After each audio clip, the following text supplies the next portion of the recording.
So it is what it is.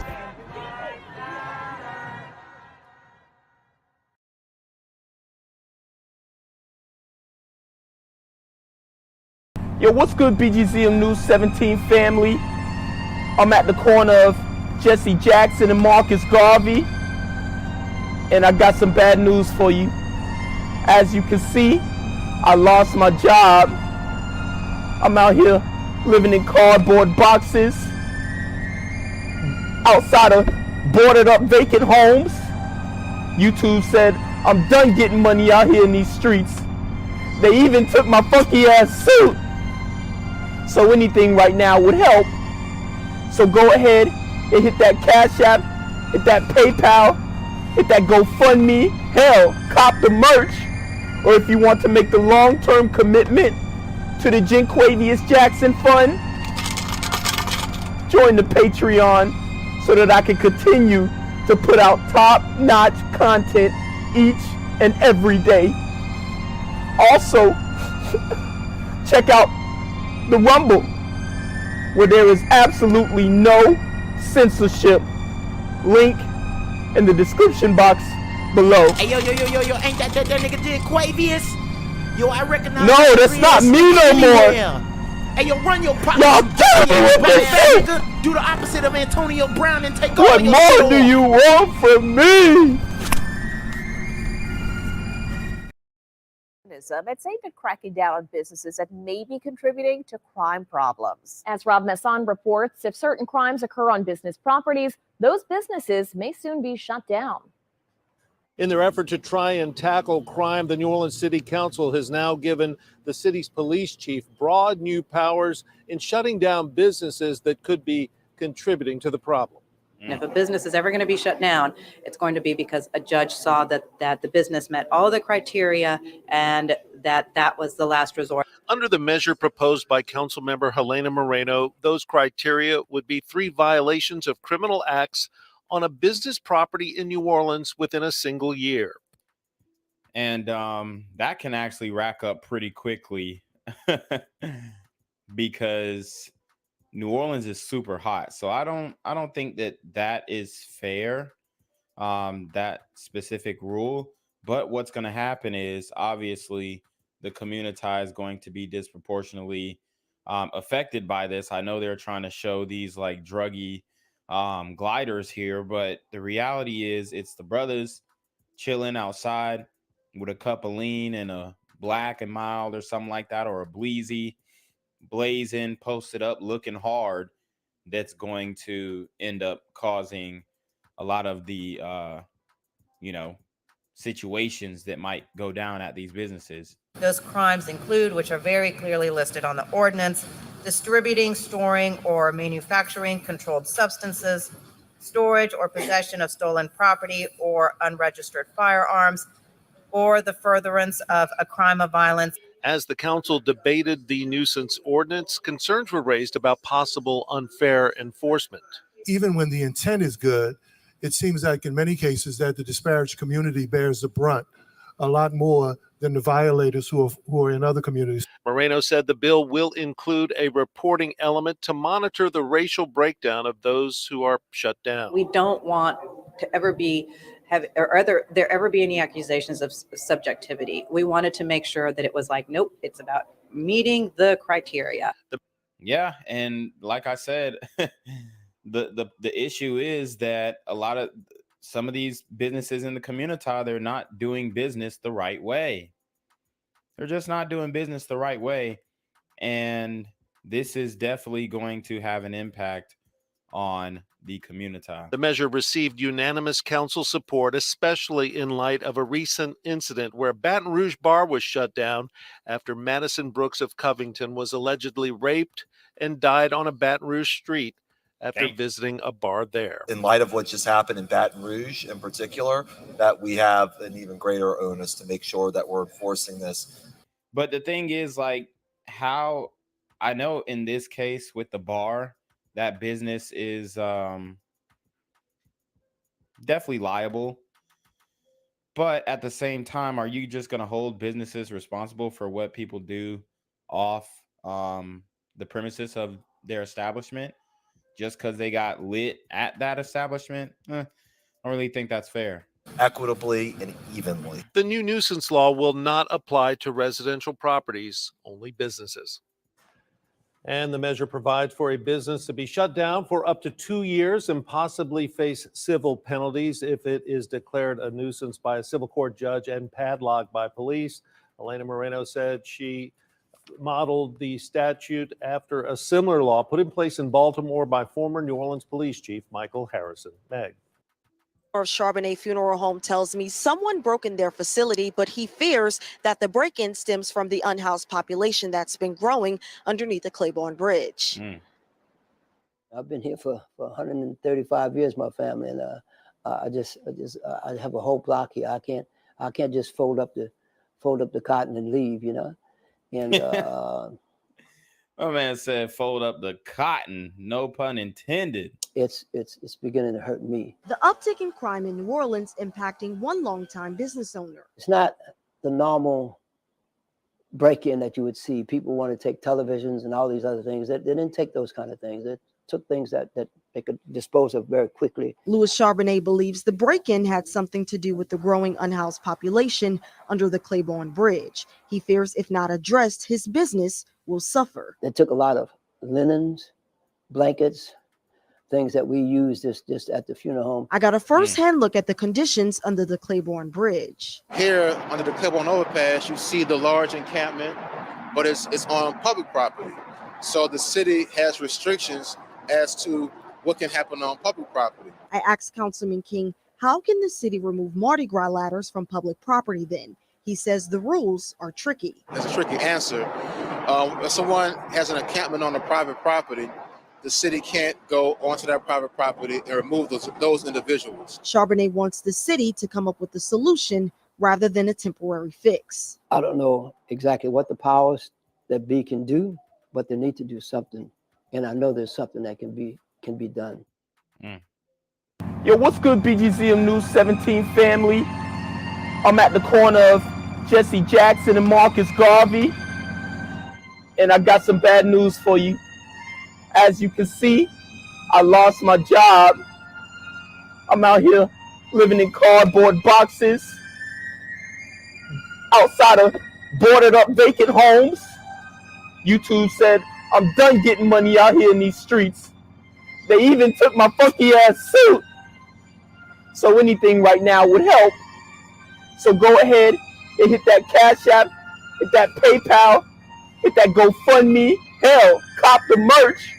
Or if you want to make the long-term commitment to the Jinquavius Jackson Fund, join the Patreon so that I can continue to put out top-notch content each and every day.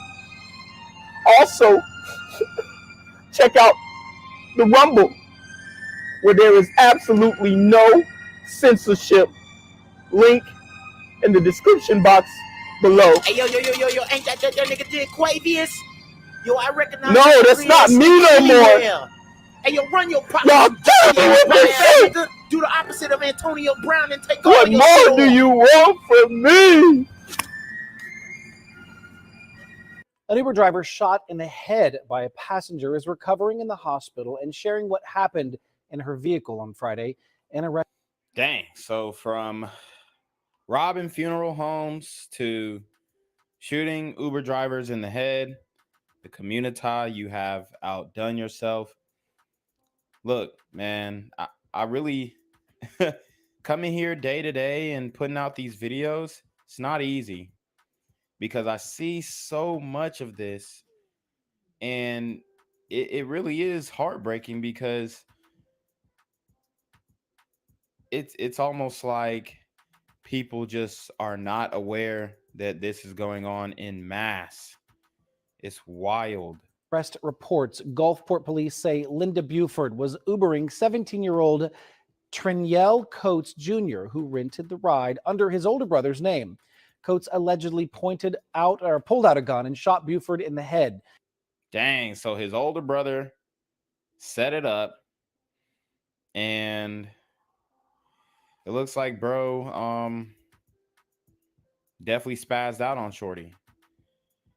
And this really makes it look bad for brothers who are trying to get Ubers, especially when when you call the Uber, it asks, hey, is this ride for you? You can put yes or no, and it definitely presents an unsafe environment for sure.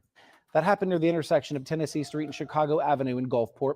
Buford then drove more than 2 miles to Rouse's begging for help. And then 4 days after the shooting, Buford sharing a message on Facebook. She says, in part, quote, I'm still in shock that something like this can happen here to one of us.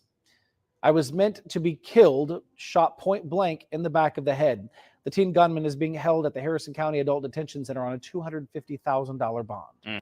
News as we come on the air tonight. Police investigating after a woman falls out of her car with a gunshot wound at a Gulfport grocery store. Police telling us she drove there after she was shot. Now, we still don't know where that shot was actually fired, but the woman was found here at the Rouse's grocery store on Pass Road in Gulfport. You know where this is, right at the busy intersection with Cow and Lorraine Road. Wow. And when shoppers and employees saw the woman, they offered whatever help they could while looking on in shock. Some of the witnesses sharing their story with us tonight. Let's go out live to Stephanie Poole at the scene. Stephanie, what are we hearing?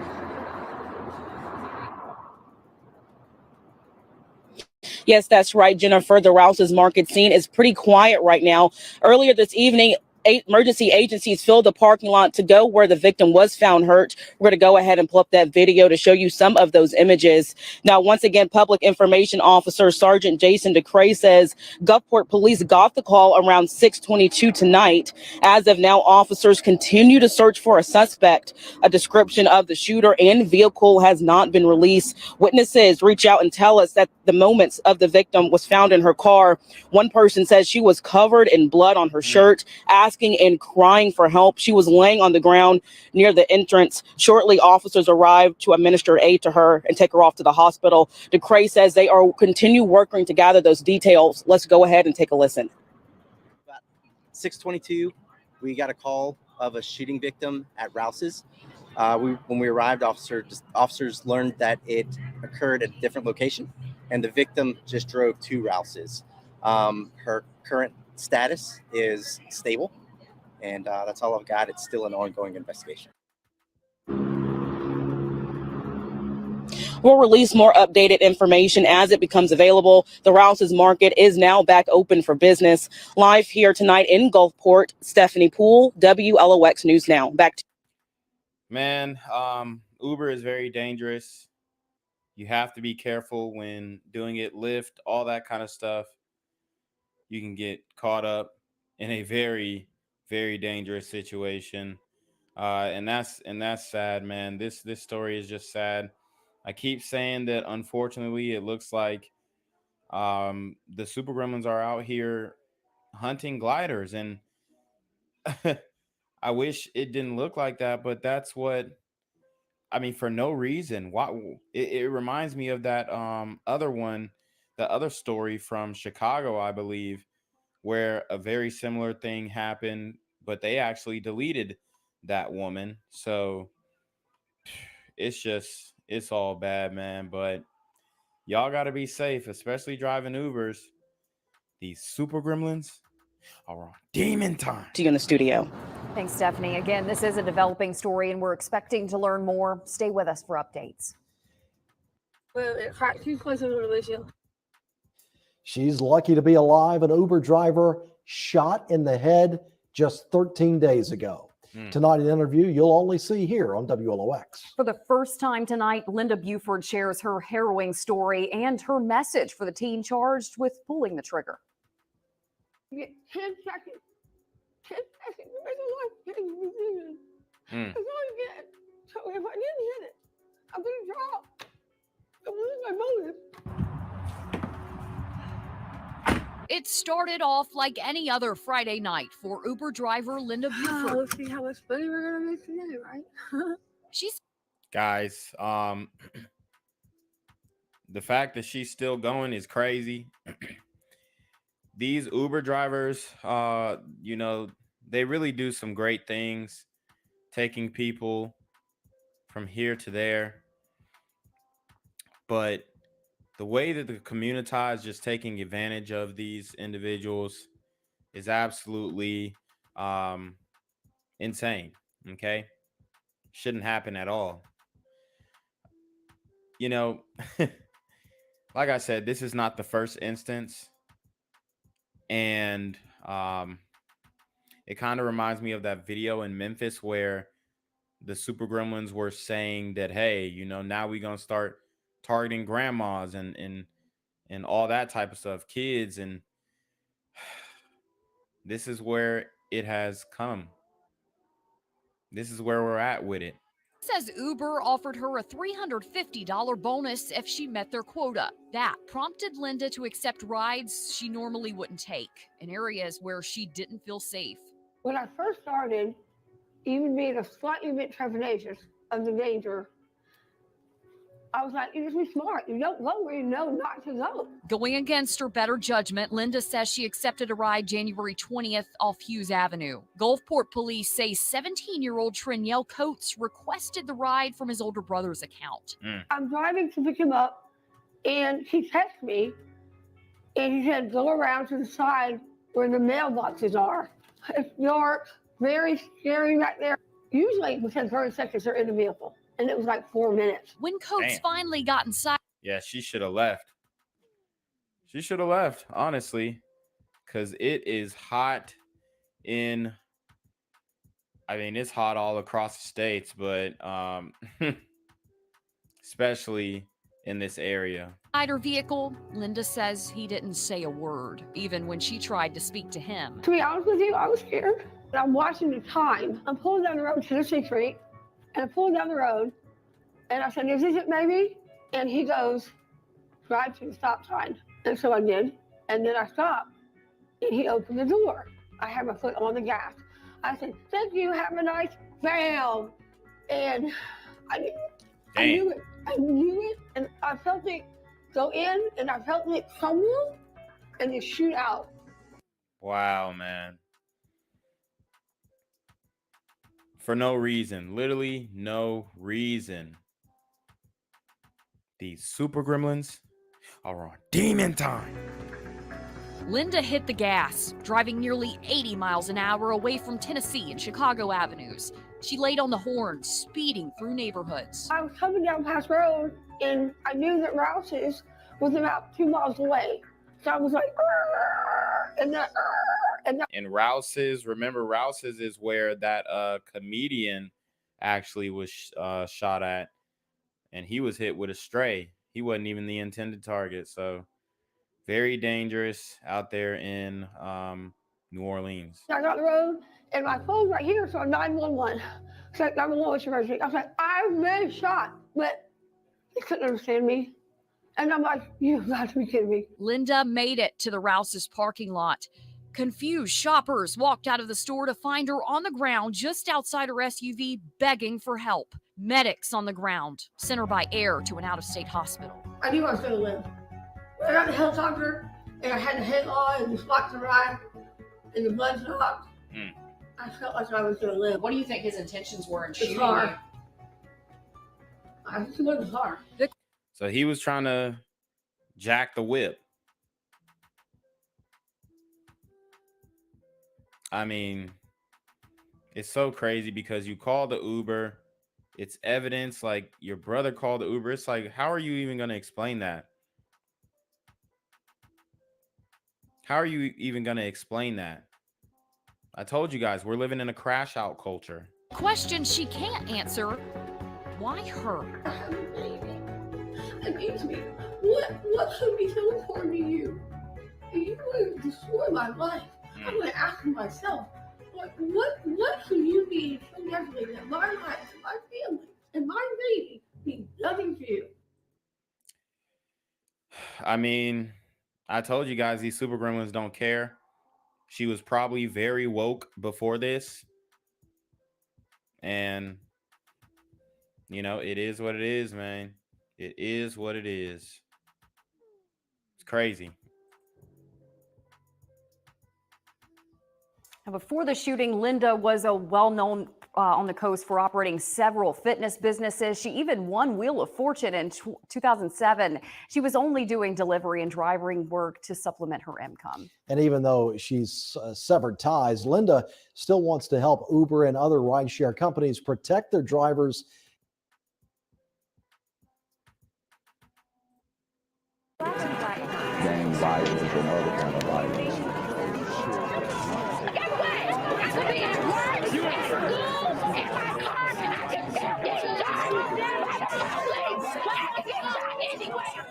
So it is what it is.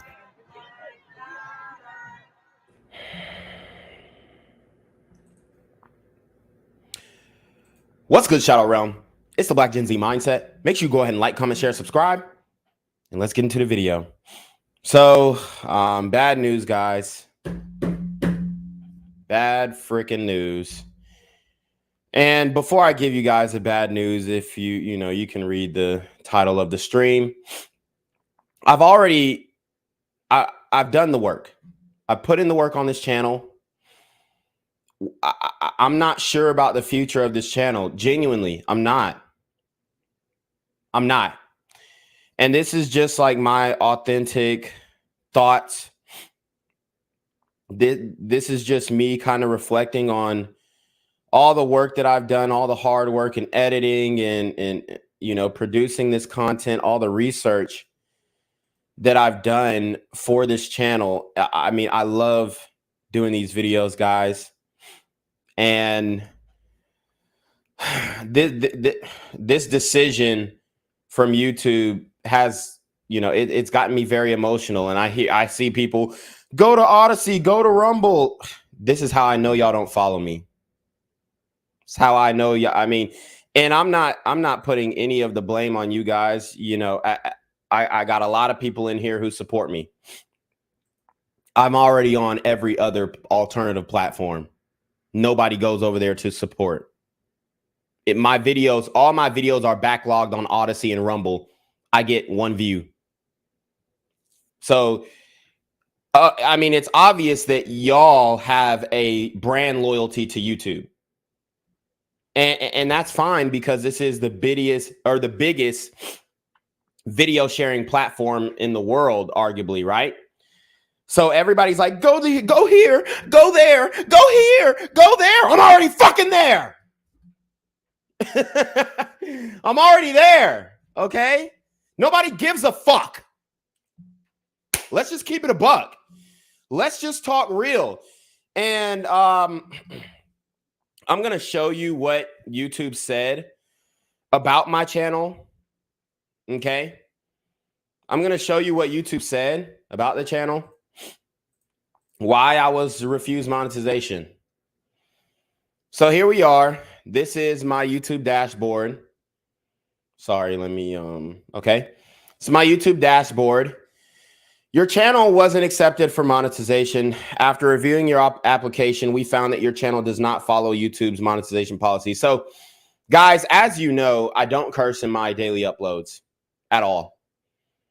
At all. And if I do, I might slip up one time over the course of like, I'll probably do one curse word every 50 videos. Okay. I'll probably do one curse word every 50 videos. So that's an issue. That they're not really giving me a real reason. They're saying the content is harmful or hurtful content. So, I'm going to compare other YouTubers to my channel. Okay. Other YouTubers who are in real fucking trouble. Real deep trouble. Okay. There are other YouTubers who are in serious legal trouble for doing actual crimes, and they're still monetized. So we're gonna do that again. We've already broken down so many different YouTubers who are in trouble, in real legal trouble, you know, who promote the violence, who push, you know, these negative stereotypes of the Black community. I don't do any of that. I don't promote the violence. I actually condemn it. So they're saying my content is incendiary. Okay. And what incendiary means, it essentially means it's meant to provoke. It's meant to cause chaos. It's meant to, you know, create, I mean, not real fires, but it's meant to create some type of turmoil, which it's not. It's meant to inform. This is educational. This is educational.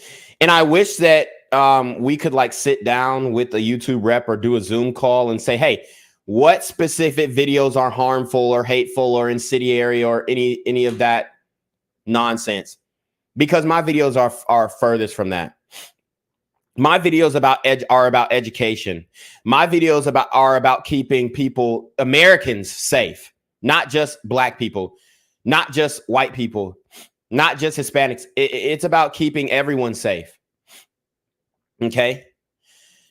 They say my content is demeaning. Demeaning how? For putting out the truth. So does that mean that CBS is demeaning? Does that mean that ABC is demeaning? Does that mean that Fox News is demeaning? Does that mean that CNN is demeaning? Because they cover the same stories that I do. They just don't tell you the truth. They just don't tell you the fucking truth. Okay? They say I'm promoting violence or hatred. Where have I ever promoted any type of violence? My whole channel is about stopping the violence.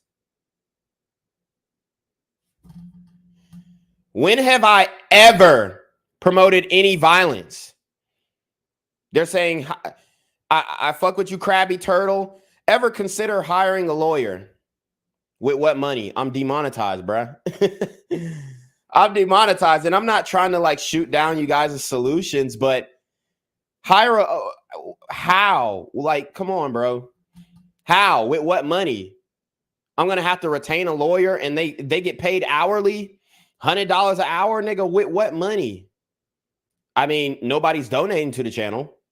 Nobody's hitting the Cash App. Nobody's hitting the PayPal, and I don't require that out of you guys. I just require you to watch the video, share the video, like the video. And a lot of people can't even do that.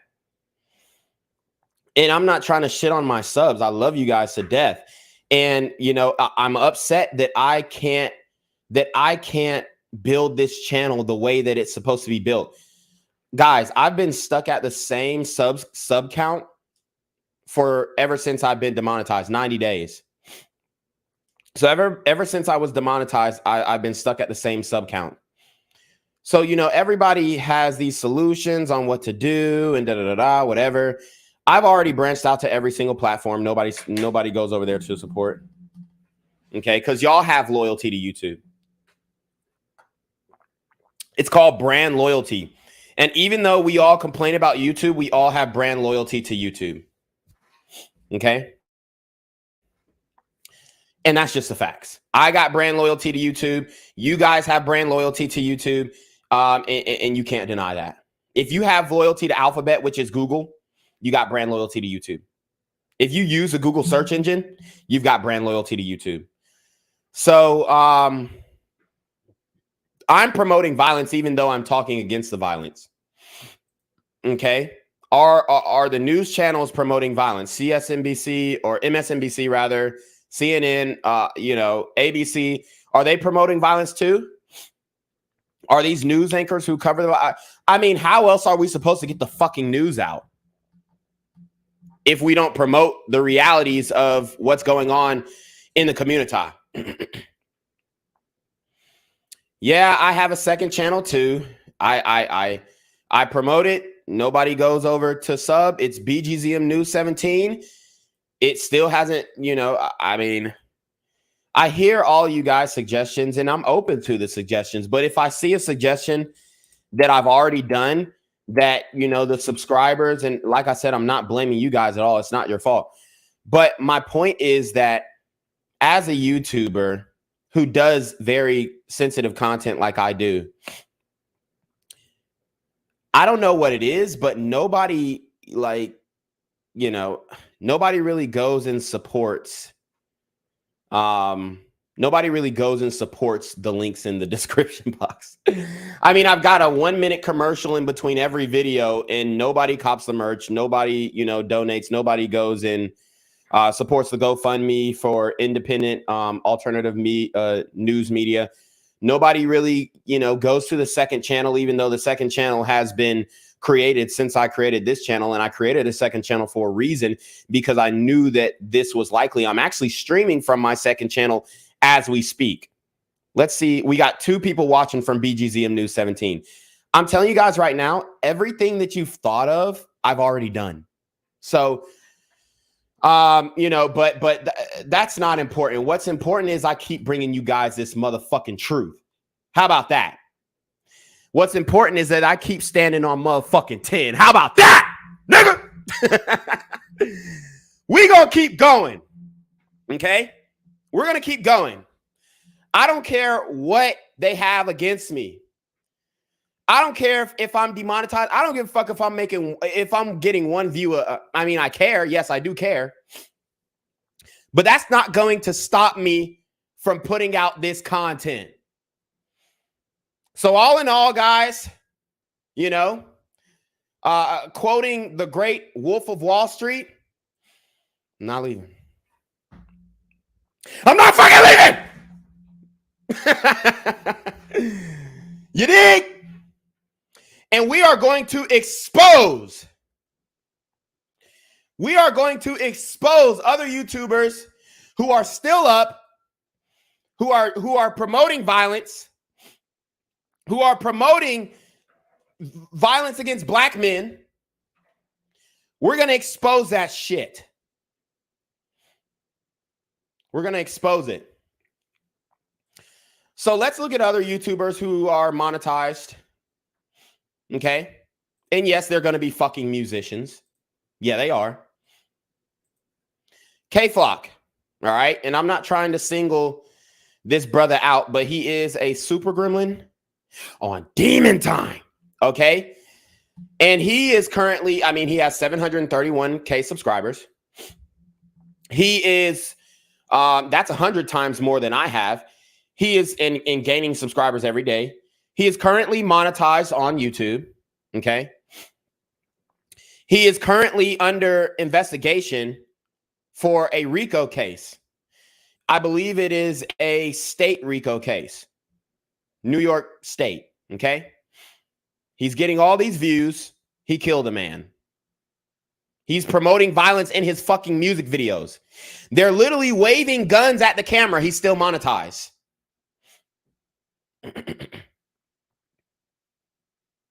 He's waving guns at the camera. I've never brought a gun on my stream. I've never told anybody to do anything to anyone on my stream. I've never once said, hey, because these super gremlins are wilding, go out in the streets and just start capping random. No. I've never said that. I said, keep your distance. Make sure you understand what's going on. Check your surroundings. Look about. Look alive. 901 Shelby Drive. Look alive, right? Look around. Understand your situation. Understand what neighborhoods you're living in. Understand your proximity to the violence and move accordingly. This guy, and I'm not trying to single him out. I don't have any personal gripes against him, but he obviously promotes violence. What did they say about Jen Quavius? I promote violence and hatred. Hatred's towards who? Hatred towards who? Where? They said especially on the basis of a protected characteristic. Since when have I promoted hatred toward these super gremlins? Never. I do promote accountability. Okay. Let's go to another one. And anybody that I bring up, I don't have any type of personal beef with them. 1090 Jake, aka end of sentence. Okay. End of sentence. EOS. He promotes the violence. And I like his channel. I appreciate the information that he puts out. Very good information. He promotes the violence. He denounces people who cooperate with police, which we don't do over here. We support these people. If you are cooperating with police in the assistance of an investigation of a homicide, I 100% support you. Me, Jen motherfucking Quavius. I support that shit. I support that shit. He doesn't. He's monetized. His following grows. I mean, I like him, but let's keep it a buck. I'm a better YouTuber than him. Sorry. I like him, but I'm a better YouTuber than him. Okay? You know, and shout out to 1090 Jake. I fuck with him. And that's maybe my personal opinion. Maybe other people don't think that. Maybe other people don't think that, you know, maybe people don't even think that I can, you know, hold a jock strap, a virtual jock strap to 1090 Jake. Okay. It's all based off of subjectivity and personal opinion and the style and YouTuber that you make. But let's keep it a buck. I'm more dynamic. I'm funnier. I'm wittier. I'm quicker on my feet. I improv more. Okay. I do more stories. I upload more frequently. I'm a better YouTuber, respectfully. He promotes the violence. He does. Whether y'all say he promotes the violence. Okay. Straight up. So another YouTuber, Q Money. We've done this before. Q Money, still on YouTube. He's actually in prison right now.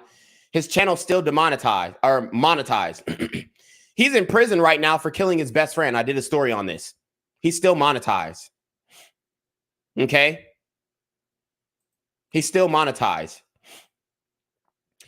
And YouTube is saying, oh, my content is incendiary, it's demeaning, it's promoting violence or hatred, especially on the basis of protected characteristics. Do you know how many black families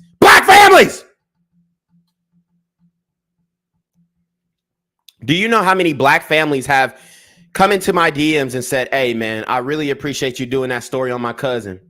I really appreciate you doing that story on my brother, man. Like, people don't even know what's going on in these streets. I really appreciate you doing that story on my mother who was shot to death by a 15-year-old kid. Man, people don't even know how bad it is in the ghettos, man. I really appreciate you doing that story on my auntie, man. She was killed, you know, from a random bullet, man. I really appreciate you doing that story. This is why I'm so emotional about this. This is why I'm so emotional about this.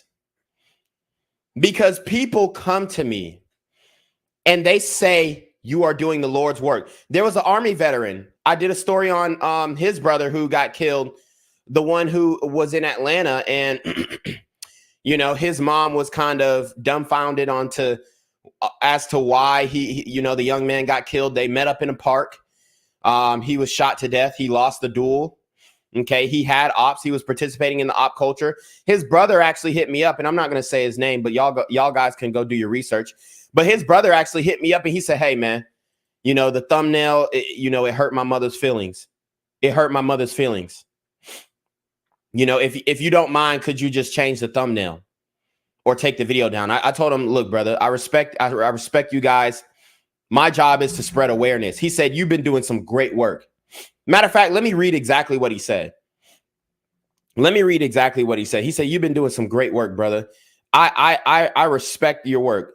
I mean, I could read these testimonies. I could read these testimonies. I got a girl. She said, you know, let me go. Matter of fact, I'm gonna show you guys my testimonies, bruh. Cause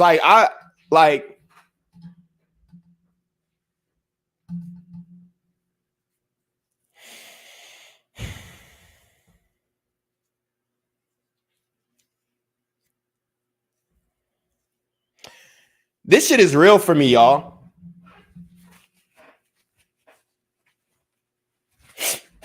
This shit is real for me, guys. Like, I'm not even like, I don't like to get worked up on stream, but,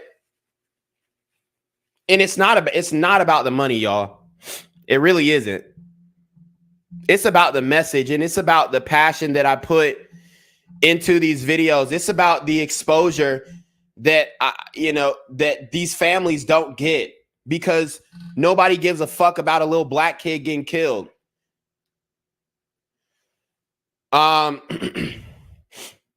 So, I got testimonies, man. I mean, I just did a story on, let me see. I just did a story on the brother Michael Hintz, man. Okay. Let me go to it.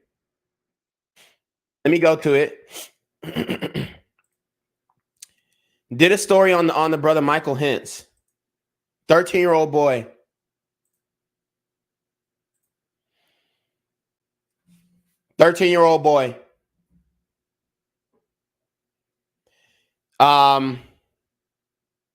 This kid was killed in a shooting. Okay.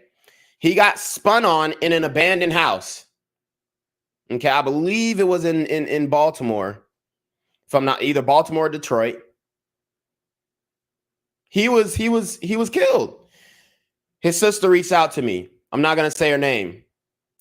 Sister reached out for me. She said, I'm the sister of Michael Hintz. I saw the video of you reacted to my brother killed. She said, I was coming home from school. It was my birthday when it was the day that he was killed. It was her birthday when her brother, 13-year-old brother, was killed. She and her mother saw my video. She reached out to me in the Instagram DMs. She said our mother saw the video as well. I sent my condolences. She said, thank you so much for your message and your condolences. Okay. Okay. I had another brother who hit me up. He said, hey man, the thumbnail, can you change the thumbnail? I said, I'm not going to take the video down. I'll change the thumbnail though. He said, I love the work that you're doing. That thumbnail really struck a nerve with my mom. Can you take it? I switched the thumbnail. Okay. Dude, like, it's wild, bro. I mean, it's so wild that they can just say that my content is promoting violence or hatred when I've never done that. Ever, bro. I've never done that. Like, you could say whatever you want about me. Like, it is what it is. Like, you could talk shit about me. You could say, oh, you look like this, you ugly ass nigga, whatever the fuck. I don't care. What I care about are these stories. What I care about are these families. What I care about is getting the message out. That's why when I got demonetized, I didn't stop. I didn't stop. I could have said, fuck it. I got another YouTube channel. It's monetized. I could have focused on that. I split my time. Because I know how important this is. It's not about the money. It's about the message. And it just so happens that, see, people think, oh, well, you're just begging for coin. No, I'm not begging for coin. When you are demonetized on YouTube, your exposure stops. When you are demonetized on YouTube, any type of motion that you had on this app is fucking gone. You'll never get a video to crack 1,000 views again if you're demonetized. You'll never get a video to crack 1,000 views again. Okay? It's not about the money, it's about the message. Because I mean, I got other businesses that make real money. This doesn't do shit. I mean, it doesn't do anything for me financially. But spiritually, it does. Okay? Emotionally, it does. In my heart of hearts, I feel like I'm doing the right thing. As a matter of fact, I know I'm doing the right thing. Because not many other people are doing it. And for the people who are, I salute them. Like guys like Ock Nation. Okay? But this shit really hits. It really hits home for me because, for one, you see examples of other content creators who are literally promoting violence. Literally promoting violence. They're still monetized. Me, I'm denouncing the violence and I get demonetized. Where have I ever promoted violence? Please send me one clip of me promoting violence. Please send me one clip of me promoting violence.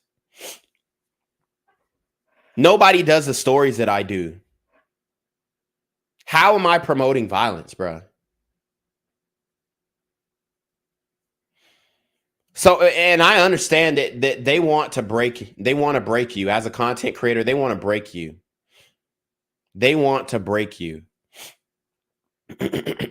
Okay?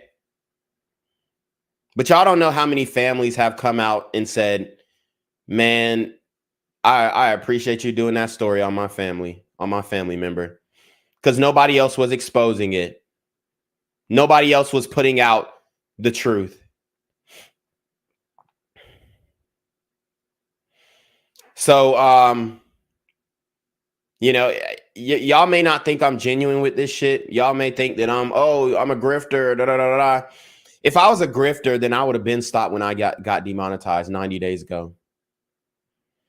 If I was a grifter, I would have stopped when I got 3 copyright strikes. When I got 3 community guideline strikes. I quite literally, shout out to Dub, I quite literally do the exact opposite of promoting the violence. I condemn it. Do I have clever thumbnails? Hell yeah. So people will say, oh my God, that's a unique thumbnail. Let me click on the video. Wow, this thumbnail kind of offends me. Let me see what this nigga's talking about. Okay. So, like I said, there's other YouTubers, especially specifically musicians, who are in a lot deeper shit than I am. I mean, I'm not in no trouble at all. I have no legal issues right now. No legal troubles. I've never hurt anybody unless it was for sport, right? Football, boxing, wrestling. I participated in these sports. Baseball.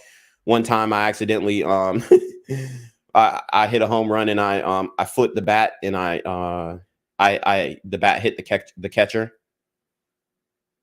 But I literally have never, like, there's not one person on this planet who can say that I ever physically hurt them or promoted any violence toward them to get them hurt. Unless it was like exhibition sport, like football or any type of sport.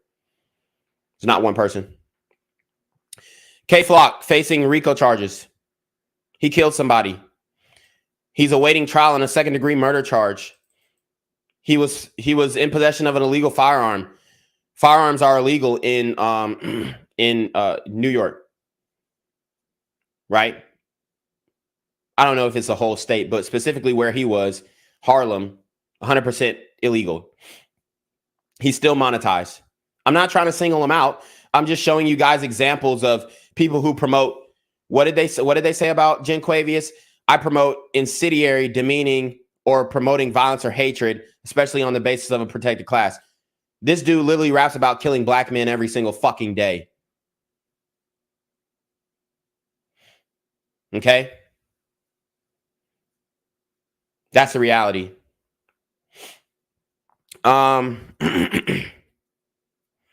So yeah, I mean, I really do get emotional about this because, you know, it's so hypocritical. It's so hypocritical. But I'm gonna keep going. I'm gonna definitely keep going. I want to show you guys a story. And at this point, since I'm demonetized, I really don't give a fuck. I'm gonna show whatever the fuck I want at this point.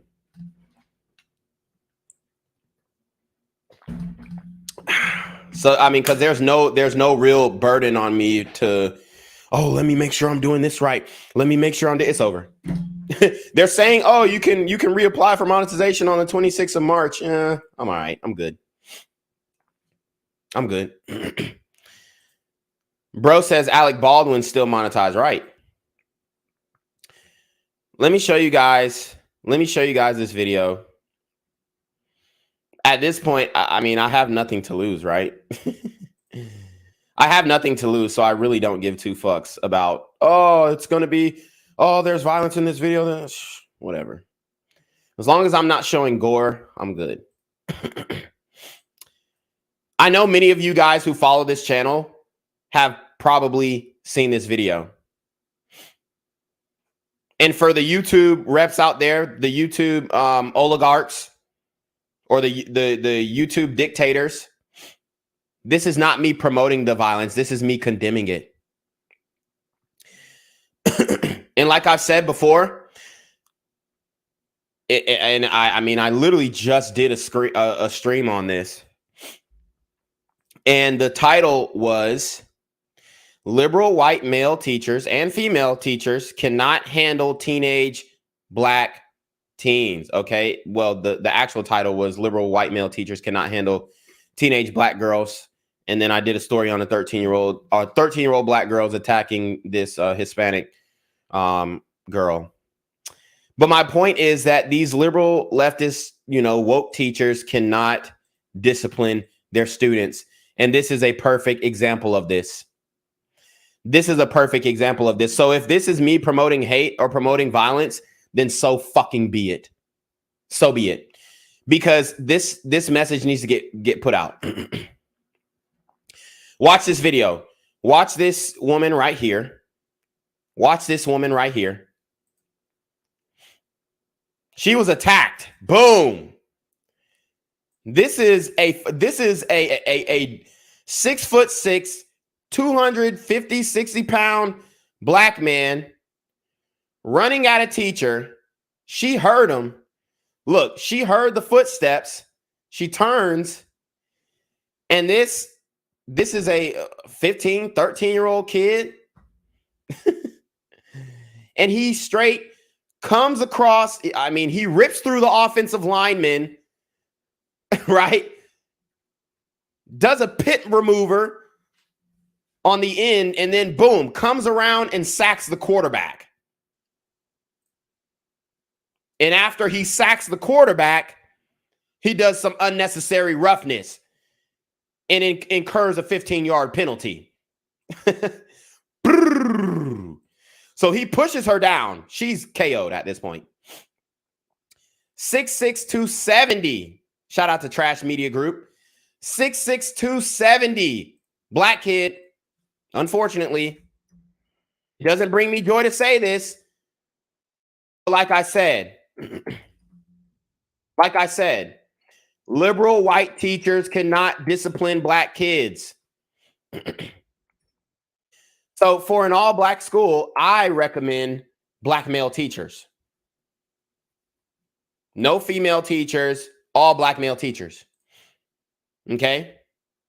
That's what we should be promoting. That's what's going to stop the violence. Because only black men can deal with this level of either black men or conservative white men. I mean, and these guys, these teachers, they need to be between the ages of 30 and I'll say 45 years old. I mean, you're not going to be able to handle this level of violence. So watch. He pushes her down. For one, he's running, sagging his pants. He comes around the O-line.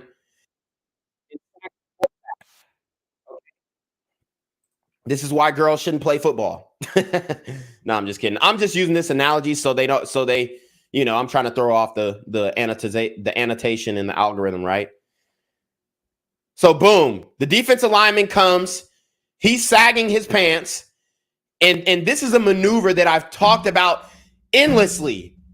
The pulling up of the pants is an indicator that he's ready to fight. Look at this woman. She's like, minding my business. Who's promoting violence? Me, Jen Quavius, or the woman who literally sees this big old nigga coming across and sacking the quarterback? This motherfucker didn't even flinch. Didn't even flinch. Grrr. Pulls up the pants because he's sagging. He's busting slack. And what did I say? The pulling up of the pants is an indicator of demon time.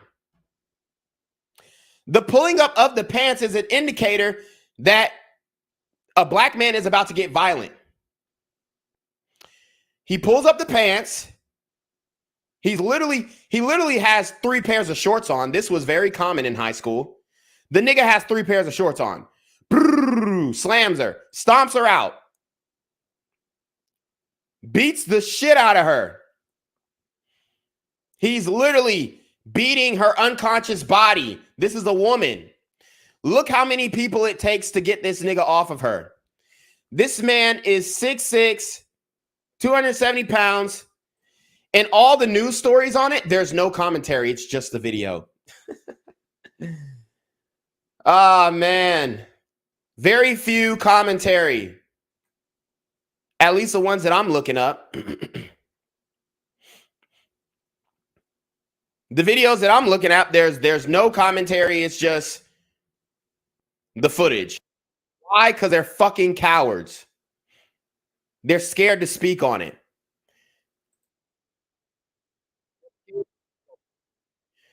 And I'm going to show you the video of this nigga getting arrested too. But no, everybody's scared to speak on it. Not Genquavius. Not Genquavius. I don't give a fuck, man. Monetization or not, I don't care. I'm going to talk about it. I'm not a fucking coward. I'm not scared of the social media dictators. I'm not scared of the cancel culture. Could give 2 shits. Cancel me for what? How?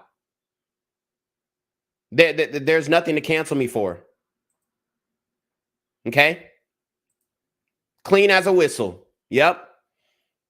I don't have this background of, doing some crazy shit. I've gotten in trouble. I'm not gonna say that I've never been in trouble. Right? But these glider liberals, they can't compete with this level of violence. Now, it is a big boy, and I'm not even saying that I could. I'm a strong guy. I squat 625 pounds.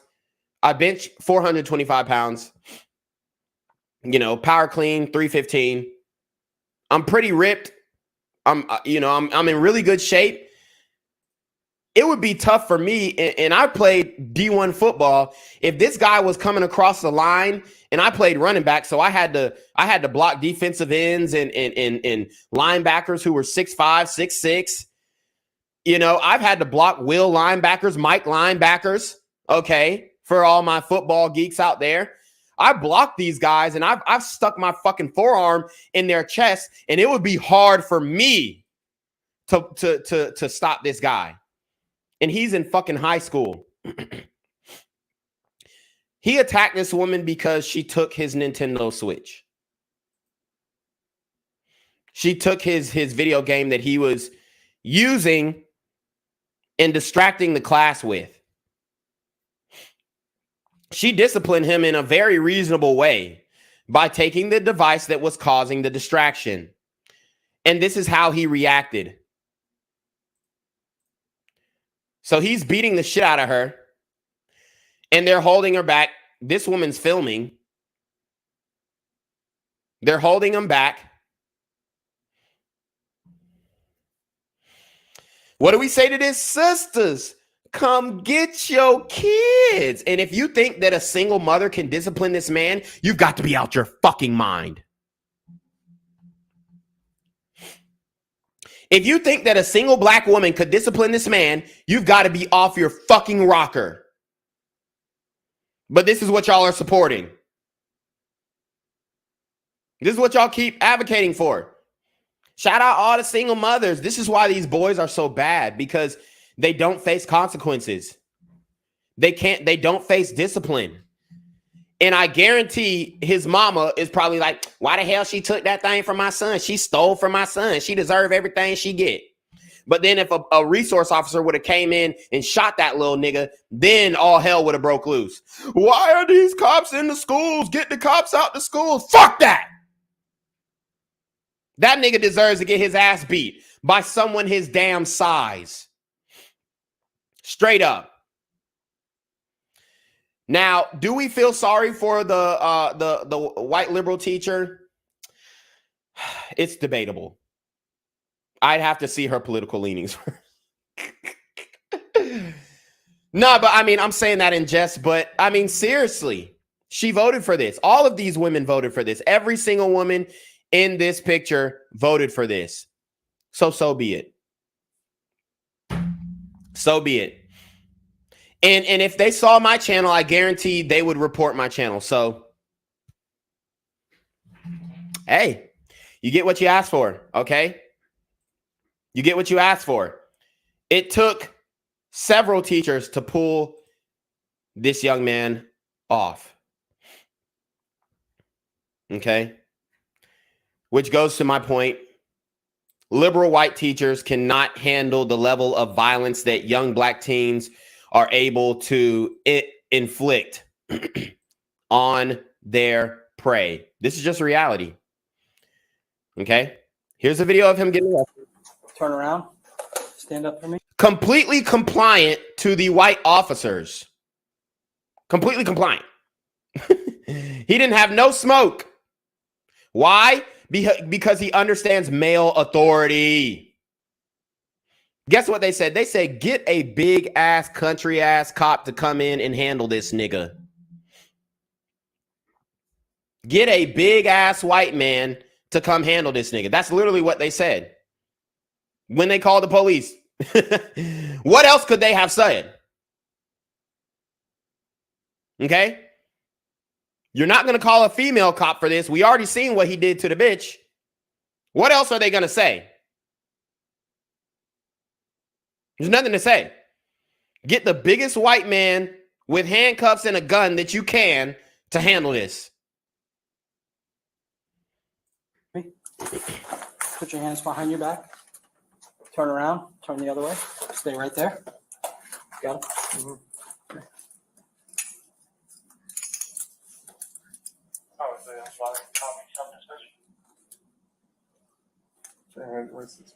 Flagler County, y'all. Flagler County. That way it doesn't pinch you. But your watch is going in your... They being nice as hell, too. And he just assaulted a woman. Flagler County, Florida, y'all. Okay, I got some news stories on it. I was finna say, I was like, bro, why can I not find anything? Okay, we got some commentary from the news. Actually, I'm sorry. No, we don't. They just, it's like everybody's posting the video, but like no. Okay, there we go. I got another news reaction. We'll listen to their commentary. See if it's valid. But this is what's going on, man. I mean, we are in a crisis moment. This is an existential threat. Pocket, okay? Watch is in your pocket. Am I going to jail? Yes, you are. This nigga's retarded too. Listen, man, y'all need to go watch my Reclaim Your Throne channel. I spoke about the retarded kids. This nigga talking about something, am I going to jail? Yes, nigga. You're going night-night. You're going night-night. This nigga obviously, and I'm not trying to give him the out, but he sound like a dumbass nigga. Am I going to jail? That nigga has mental issues, bruh. That nigga got mental issues, bruh. Run it back. Your watch is going in your pocket, okay? Watch is in your pocket. Am I going to jail? Yes, you are. For how long? And even though he's a retarded nigga, he's still asking the right questions, okay? He's still asking the right questions. Am I going to jail? What was the second question he asked? Anybody in the comments heard it? What was the second question that this nigga asked? Anybody have an inkling as to what the second question he asked? For how long? For how long? So he qualifies for the mental health excuse, right? He qualifies for the mental health excuse, but he also has the mental fortitude to ask, Well, how long am I going to be up in this motherfucker? And we know how long. Less than 8 hours. Maybe less than 4 hours, goddamn. But if this nigga was a dog, he would be put down. Straight up.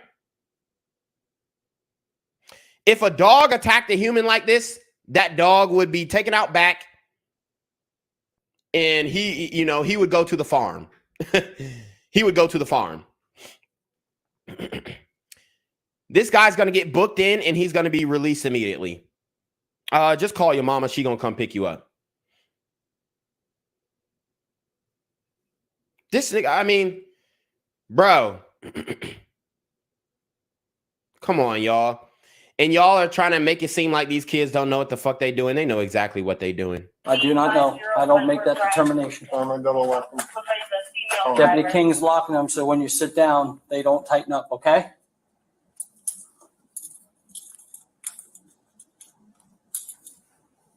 Is that your bag? Is that your bag? Yes. Okay, and this is your laptop? Yes. All right, we'll put it all together and we'll get it down. I'm gonna bring them here. Go ahead, go with Deputy King. Look at me. You gonna be cool with Deputy King and I? You say you ain't gonna cause no issues with Deputy King and I. See, look. He's smart enough to play on the laptop. He's smart enough to play on the Nintendo DS, but he's too mental to face charges.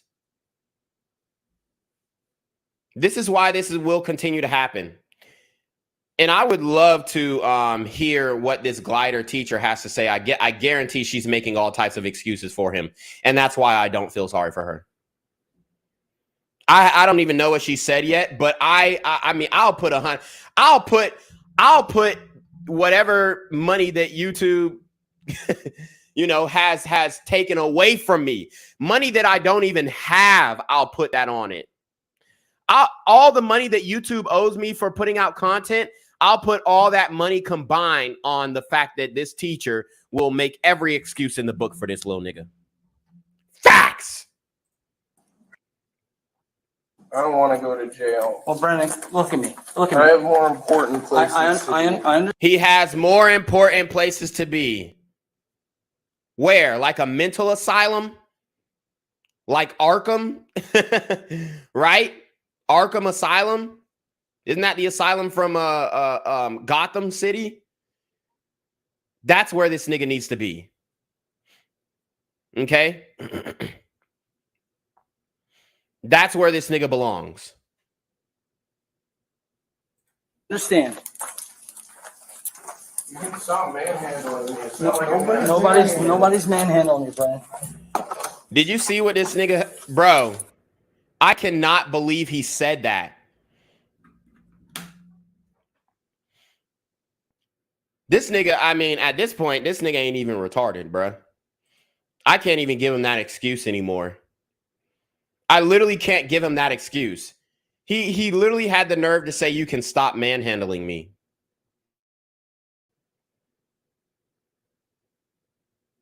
He said, you can stop manhandling me. This isn't the only story that I have. Okay? This isn't the only story that I have from black kids acting up in school. We're going to get into it because at this point, I don't give a fuck. If I get banned on YouTube, it is what it is. I mean, the truth is more important to me than any of this shit, man. The truth is more important to me than any of this shit. Okay? And guys, I'm streaming from Rumble too if you want to support on Rumble. Let me see how many people we got on Rumble. I stream on all platforms, guys.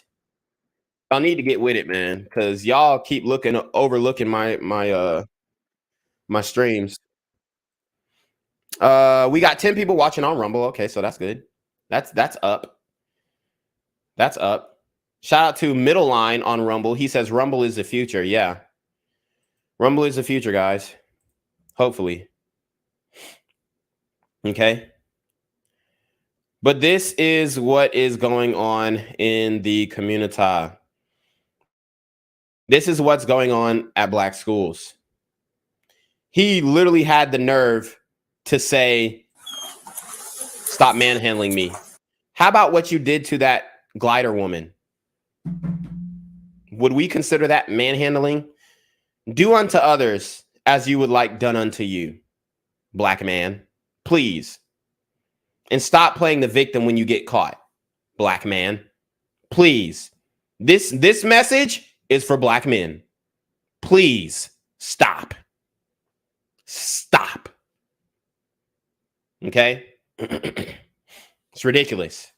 You can stop manhandling me. It's No, not like nobody's manhandling you, Brian. Honestly, they should have beat the shit out of him. And look at the bill. Look at the bulletin board. LGBT paraphernalia. These kids don't need that right now. They need to be focused on education, not their fucking sexuality. And this is why the teachers are so soft, because they're, oh my God. Nobody wants to go to school to learn about faggotry, bruh. Come on. It's bullshit. Like, this is why the schools are so soft. This is why there's no discipline, because you're bringing in these dumbass agendas. It's ridiculous. It's ridiculous, bruh. Nobody cares. Your teachers are getting their ass beat in school. And the main teachers who are promoting this shit, they not even gay or lesbian. That's the crazy part. These bitches are, when they leave campus, they're getting dick. They're getting dick down. And I'm not I'm not homophobic or anything. Yo, shout out to all y'all niggas who fucking in the ass and the lesbians and whatnot. But let's keep it a buck. This is not information that should be taught to children. Yes, teach acceptance, but you don't have to introduce this shit to kids, man. What does that shit say? Hold up. Let me read the bulletin board. Nobody's manhandling you, Brian. Damn, I can't even see it.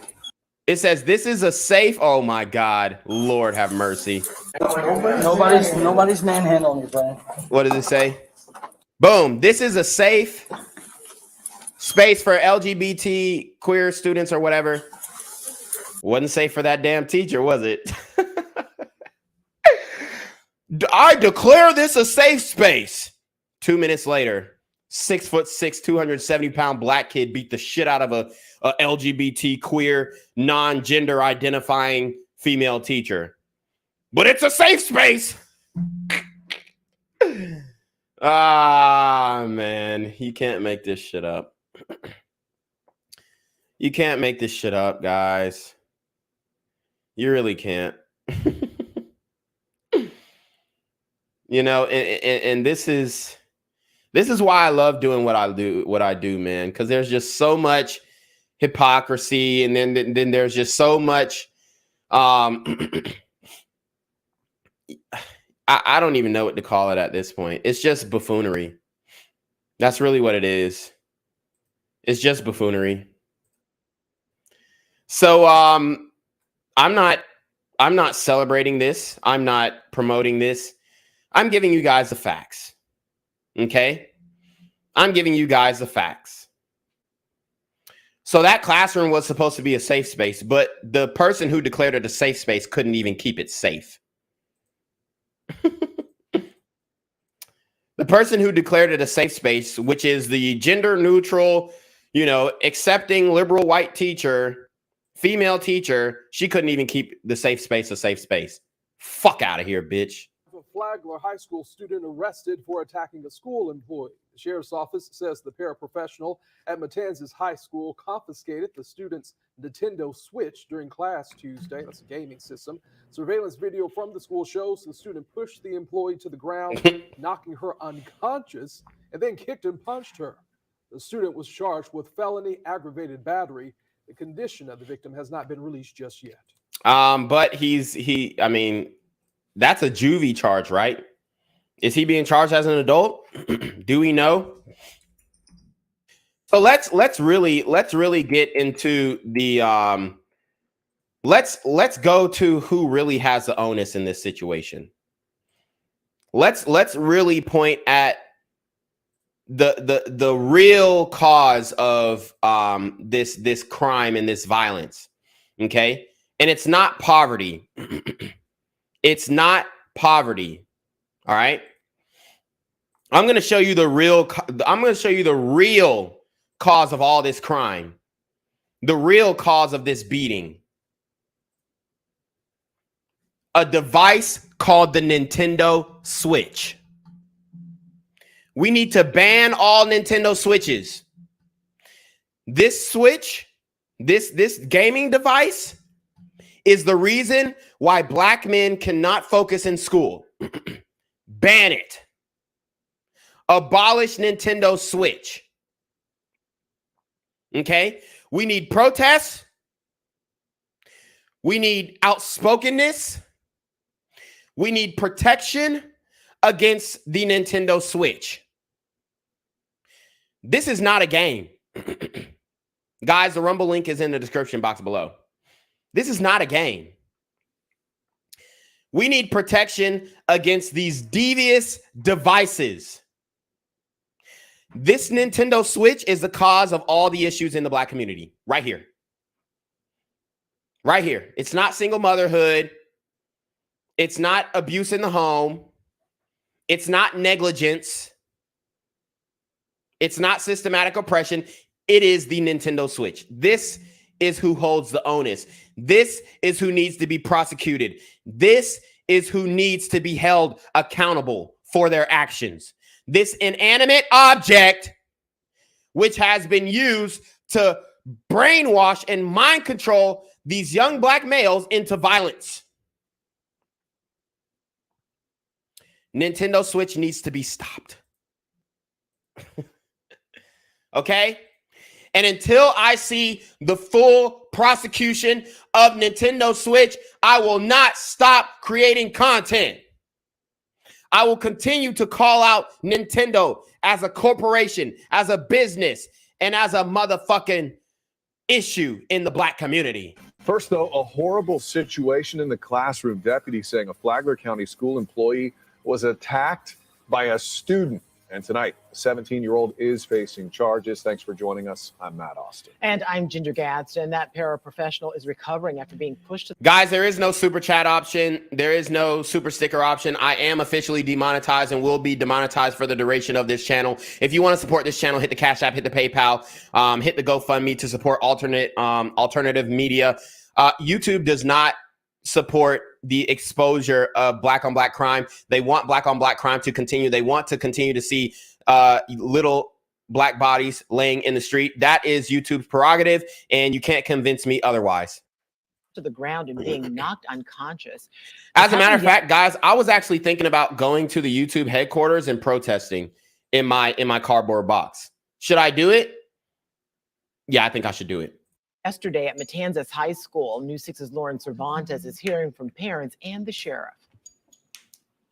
Sheriff Staley says he couldn't believe how fast the attack happened and how violent it was. Parents out here who I spoke with today as they were picking up their kids from school, concerned.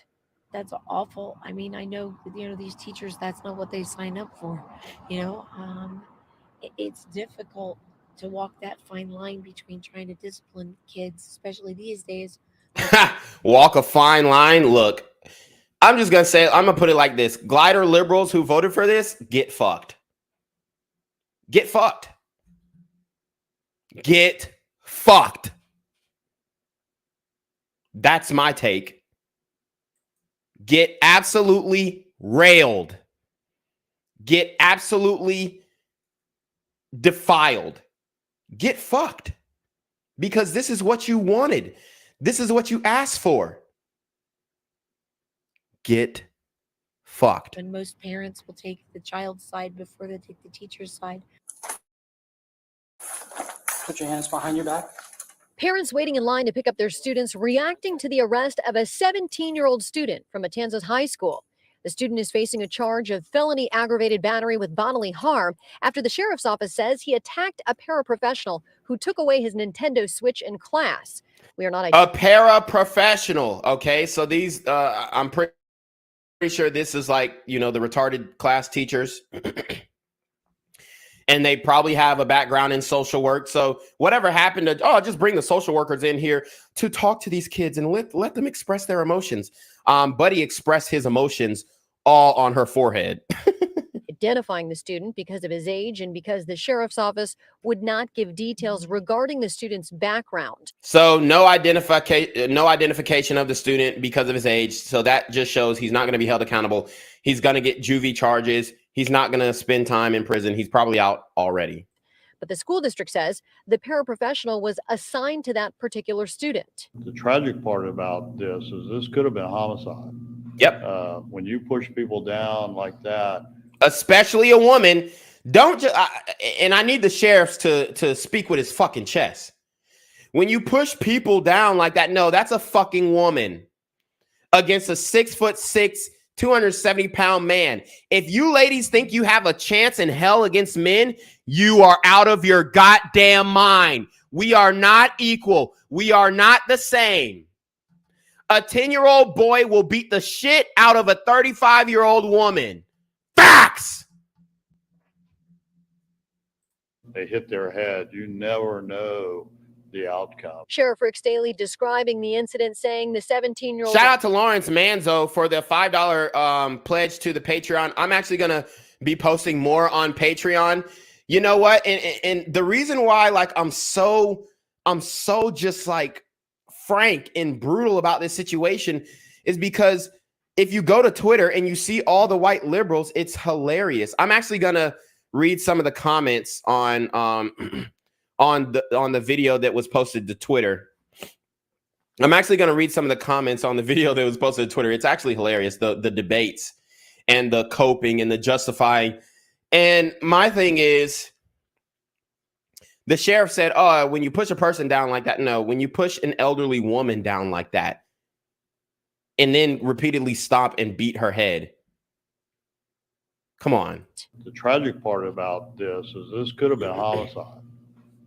When you push people down like that, they hit their head. You never know the outcome. Sheriff Rick Staley describing the incident, saying the 17-year-old ran after her, pushing her so hard that she flew and hit the ground, becoming unconscious. Completely knocked her unconscious, and then started kicking this teacher and that bitch went out like Damar Hamlin.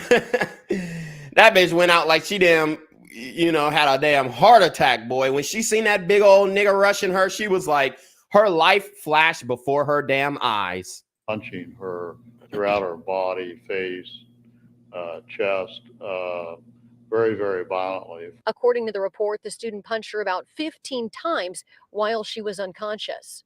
We asked the school district a number of questions, including about the student's background, but the only statement they would give us was a press release in which the superintendent, Kathy Middlestat, was quoted as saying, creating a safe learning and working environment on our campuses is critical. Violence is never an appropriate reaction. For now, in Flagler County, I'm Lauren Cervantes, getting results, News 6. Yeah, she getting results all right. Getting results of a concussion. Jesus Christ. Let's keep going. Let's listen to the cope. Let's listen to the justification. She cope. This morning, we're getting a look at newly released video showing the moment a worker was attacked by a student inside Matanzas High School. We want to warn you, it might be tough to watch. The video shows the 17-year-old knocking the victim unconscious Tuesday and repeatedly kicking and punching her before teachers intervened. The victim ended up with serious injuries. The teen was arrested a short time later. I'm calling it right now, just to look at the damage that he did. Broken ribs. Definitely broken ribs. The punches that he did in her stomach. I mean, he literally could have. I mean, it looked like that nigga could have collapsed her lung too. The shit that he was, and then the punches to the head, concussion for sure. I mean, she immediately went unconscious after he pushed her down, so she absolutely has a concussion. Bitch might wake up with CTE, bruh. The teen was arrested a short time later. Flagler County deputies say he was upset because the paraprofessional took his Nintendo Switch during class. He's now charged with aggravated battery. Yep, aggravated battery and alleged assault. Shout out to Olka homie. He says sent you 5. Wish it was more. Thank you, BGZ. Shout out to my guy Roderick. He says $10 to for BGZM News. You know, I really appreciate you guys' support. I really do. Couldn't do it without you. You know what? Fuck it, guys. I'm gonna go live a lot more now. You know, just to I'm just gonna fucking stick the knife in and twist it at this point. I'm gonna stick the knife in and twist it. I have nothing to lose. You know, I have, you know, that's really what it is. I have nothing to lose. So I might as well go hard. I might as well speak my real genuine thoughts. I might as well speak my mind. I might as well, you know, not censor myself. These super gremlins are on demon time. First, though, a horrible situation in the classroom. Deputies saying a Flagler County school employee was attacked by a student. And tonight, a 17-year-old is facing. Sorry, I just had to address this. Shout out to Mr. DG456. He says Gen Z start an alternate channel in simulcast so you can get back those super traps on the new channel. I'm literally doing that right now. I'm actually streaming from BGZM News 17. I've been had a second channel. Unfortunately, you know, either the subscribers don't watch my commercial. Y'all might be skipping through the commercial and not checking out my second channel, but it shows one person watching on the second channel, which is fine. But my point is, I've already addressed this earlier in the stream, but I'm on all different platforms and I do have second, third channels on YouTube. The issue is nobody comes from my main channel to my second channel. BGZM News 17 is still at 674 subs. We should have been at 1,000 subs, but you guys, like, not you guys, but a lot of people just watch my channel and say, oh yeah, good content, whatever. They don't even comment. They don't even like. They just watch it and then keep it moving. You got to go through the links in the description box below to support me on alternate channels. Otherwise, you know, telling me to do things that I've already done doesn't help, respectfully. And I love you, but it doesn't help. Charges. Thanks for joining us. I'm Matt Austin. And I'm Ginger Gatz, and that paraprofessional is recovering after being pushed to the ground and being knocked unconscious. This happened yesterday at Matanzas High School. News 6's Lauren Cervantes is hearing from parents and the sheriff. Sheriff Staley says he couldn't believe how fast the attack happened and how violent it was. Why? How could you not believe that a 6'7" black man could run a 4.5 flat, take out the quarterback, and record the sack? Do y'all watch the NFL? Do you watch college football? Do you have a football team at Matanzas High School? I mean, at the end of the day, y'all need to put this little nigga on the football field. That's the solution. Okay, a man needs to be yelling and screaming at him, telling him to do push-ups and squats and deadlifts so that he can do something with his damn energy. Put this nigga on the football field. I mean, that's what should have been happened, but it's too late now. Parents out here who I spoke with today as they were picking up their kids from school, concerned. That's awful. I mean, I know, you know, these teachers, that's not what they sign up for. You know, it's difficult. It may not be what they signed up for, but it's what they voted for. So, I mean, it's crazy, bro. It's crazy, man. It's so much cope. It's so much cope, y'all. I mean, it's literally ridiculous. You know, oh man, this shit is wild, bruh. This shit is wild. Let me pull up another news story because that one looked like pretty much the same one. Let's see if they're talking about it.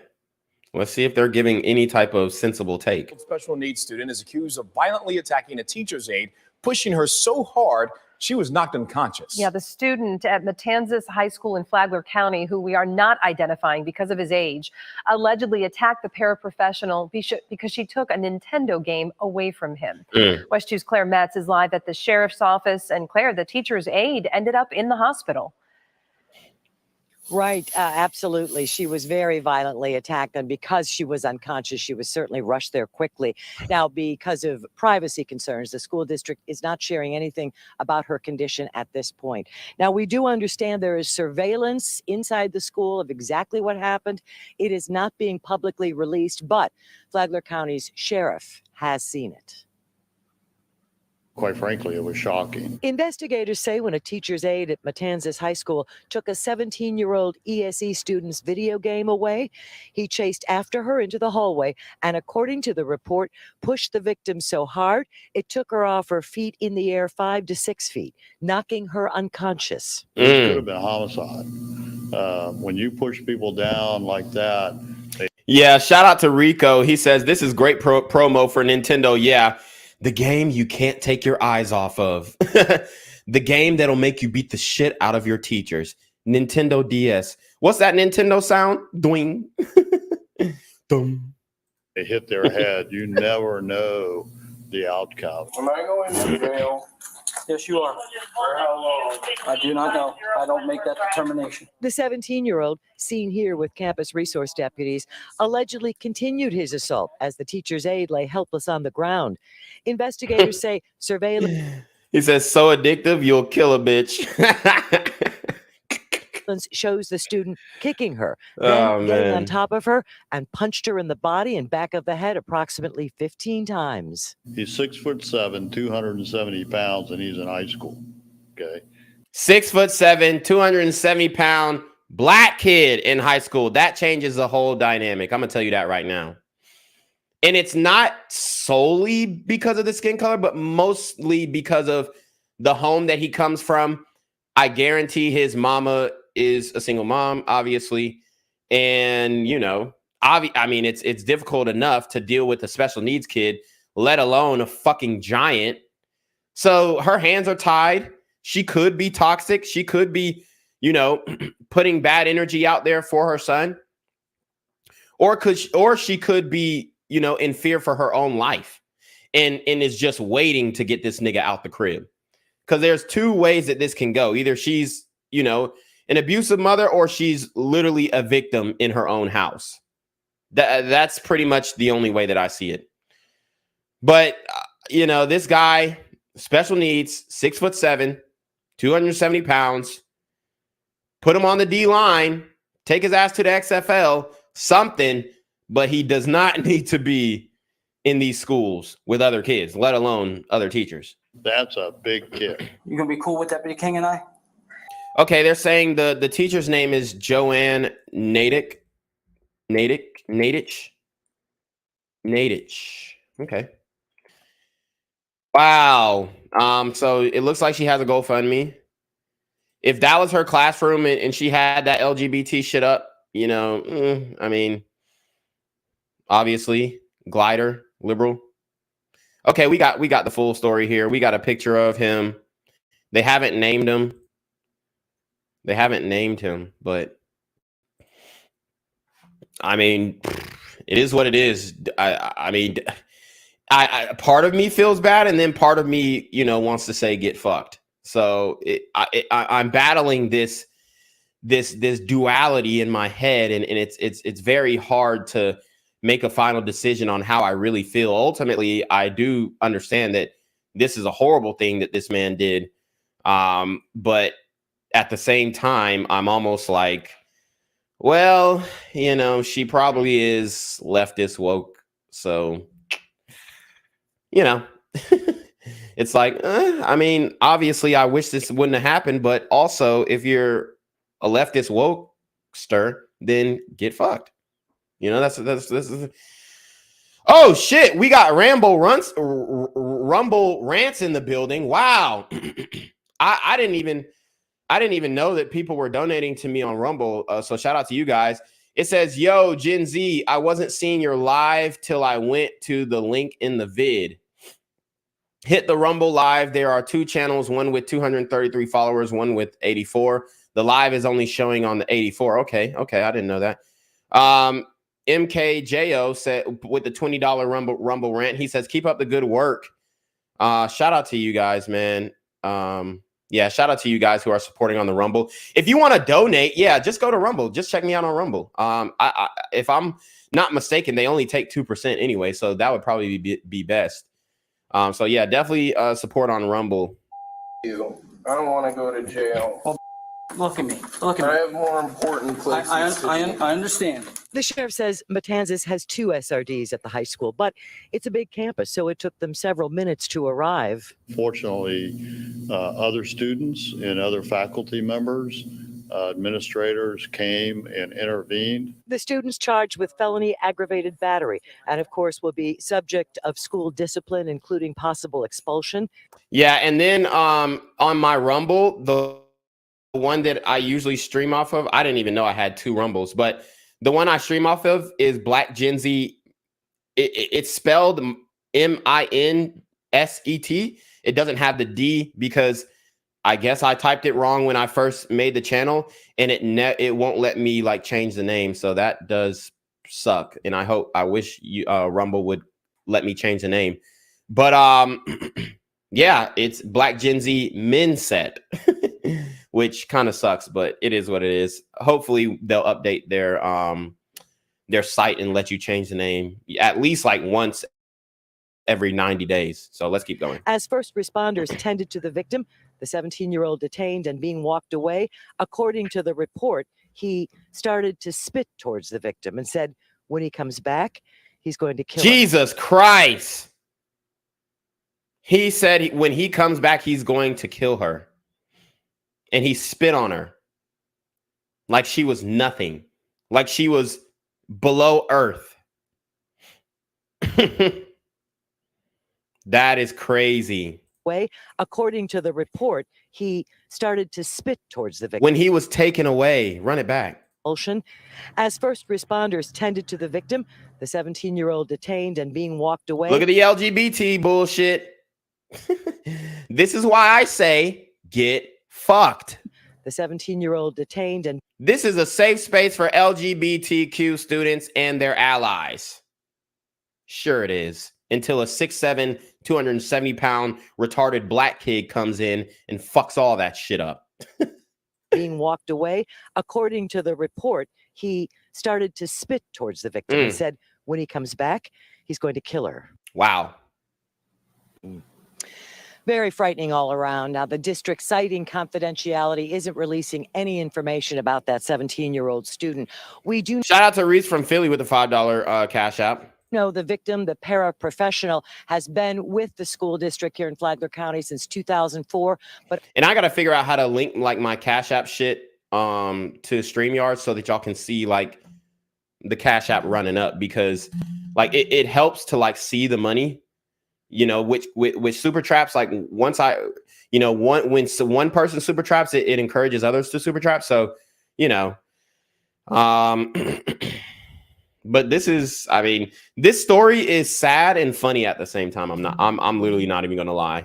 But only recently became a teacher's aide, starting at Matanzas in that position in 2021. We're live in Flagler County. Claire Metz, WESH 2 News.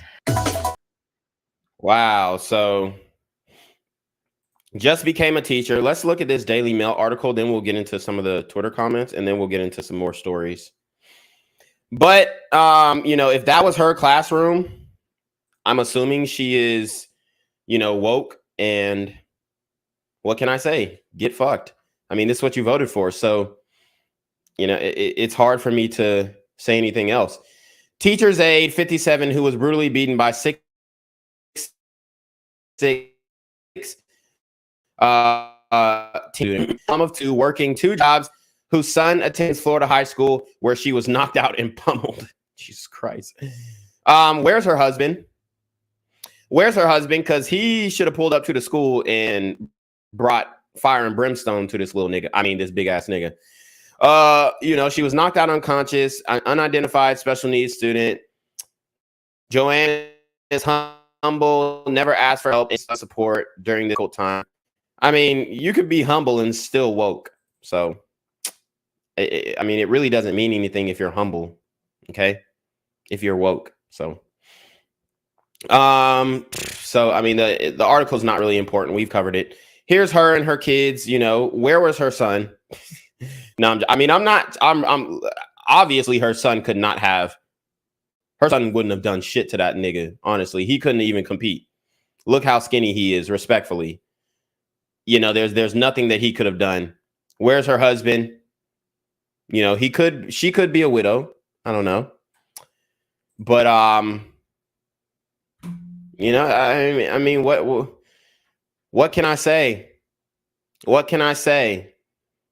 You know, if you're woke, you're gonna they say, oh, you know, go woke, go broke. No, if you're woken, you're going to be broken. So Southern Star says she got humbled. Yeah, she did.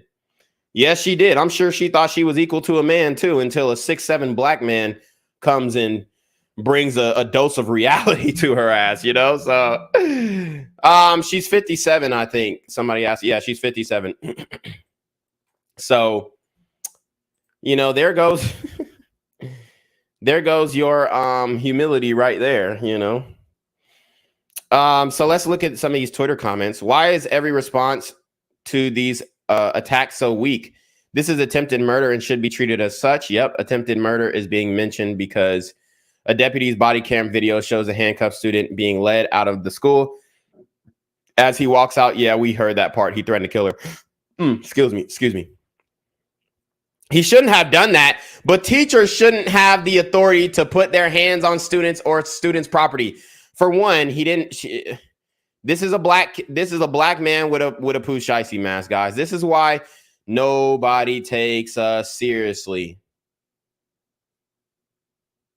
Okay? This is why nobody is taking us seriously, man. Pooh Shiesty mask, Pooh Shiesty mask, Pooh Shiesty mask. Okay? These are the comments, y'all. These are the comments.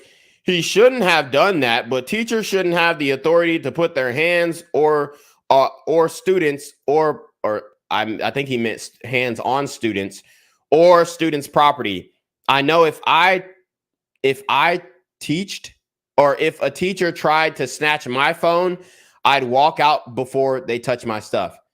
Well, walking out and, you know, coming around the offensive end or the offensive guard or tackle, splitting the guard and the tackle, you know, sacking the quarterback is way different from just walking away. So let's look at some of the replies.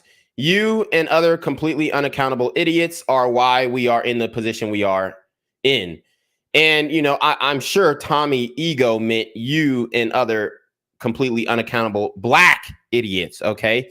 But obviously, Tommy is blue checkmark. They can't really say that. You have been misinformed. It is a classroom and there are rules and consequences. Yeah.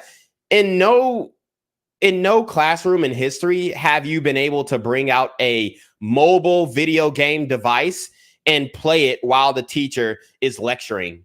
Not even in college. And people in college literally have their laptops in front of them. But if the teacher sees you playing a game on your laptop, if the professor sees you playing a game on their laptop, they're either going to kick you out of their class or they're going to take your laptop until the end of class. That's how it goes. The teacher takes the device and she doesn't steal it. This dude, LT, Logan Benson or whatever, is acting like the teacher is just stealing the kid's Nintendo Switch and never giving it back. No, the teacher takes it and then that teacher gives it to the parent. Okay? The teacher takes it and then gives it to the parent. Okay? That's finer. Never said there shouldn't, or that's fine. Never said there shouldn't be, but taking someone else's property is a crime. What the fuck? 222 replies. Somebody says, seriously, it's the teacher's classroom. Their rules. Having possession of a game in class is a distraction to the entire class. The student was wrong. Wrong. Did the student ask to be in this class? Jesus Christ. This is why nobody takes black men seriously, unfortunately. And he's literally arguing. He's arguing down, like he is standing 10 toes on this. He's standing 10 toes on this. I mean, it's pretty hilarious, honestly. It's pretty hilarious because, I mean, what can I say? Jesus, what can I say? I'm not going to change black men overnight. All I can do is, hold myself accountable. I'm not worried about these other niggas. At this point, I really don't give a fuck. Y'all can do whatever the hell y'all want to. But we are going to call out the buffoonery. Somebody says, look at some of the comments on this video, Chuck. We have a huge problem in this country, truly. What is he saying? The problem for me will be when his lawyer and mother get in front of the camera and tell everyone what a gentle giant he is, right?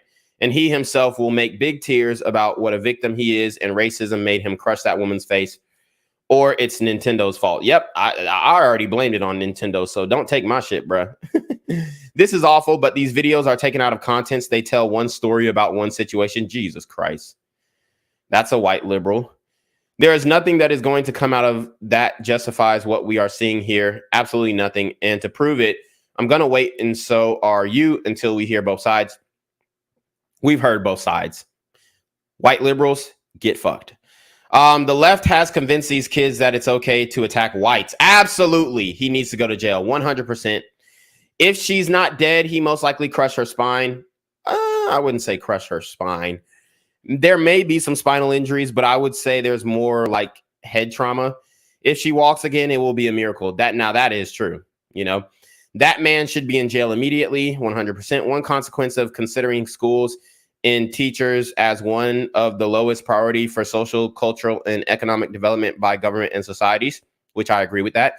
Too many good words from them, but one of the lowest salaries in the professional scale. No respect for schools and teachers. Well, I mean, raising their salary isn't going to control these kids. So, but you know what's going to control these kids? Having school resource officers in every hallway.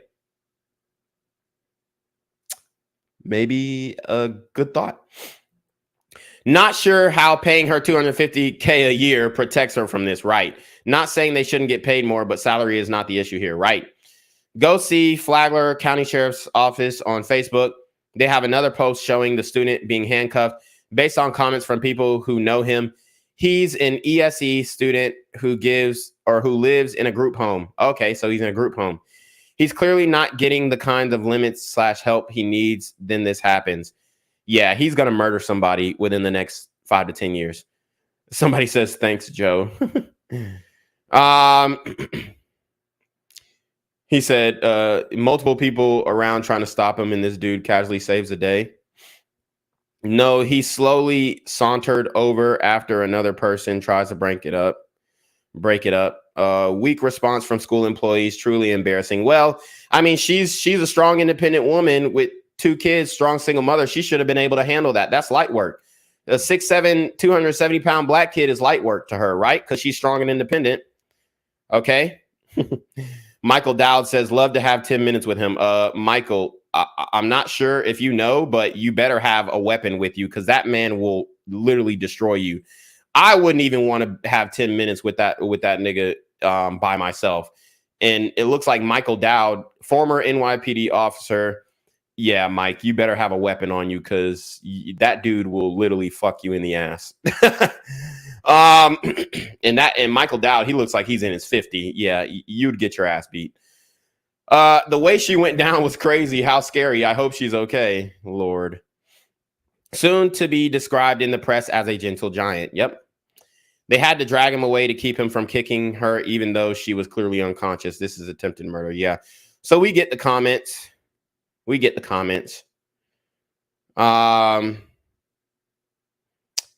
Yeah, I mean, what can you say, bro? What can you say? I mean, she's a strong, independent woman. She should have been able to handle that. Let me show you guys what the super gremlin of the hour looks like, though. Pretty rough. Okay. He honestly should have been somewhere on a defensive line. And now or an offensive line, honestly. And, now he's, honestly, I don't know what to say, man. He needs to, they need to put his ass on a football team pronto. If he's not going to face charges, he needs to be doing wrestling or something, because shit, that nigga's a fucking monster. That nigga's a fucking monster. But that's the super gremlin of the hour. Very rough around the edges.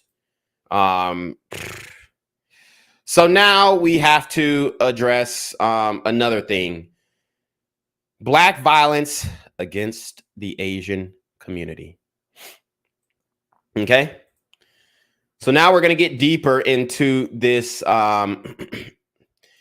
situation, guys. Let's see. We got some more Rumble rants rather.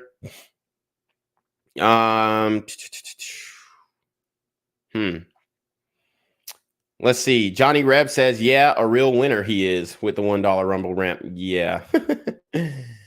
Guys, check out the Rumble. We have, how many people we got watching? 20 on the Rumble so far. Yeah, 20 on the Rumble. And then I'm going to show Joanne's GoFundMe if you guys want to donate, even though she is a glider liberal. You know, what happened to her is fucked up as hell. And I'm sure she was just trying to do her job.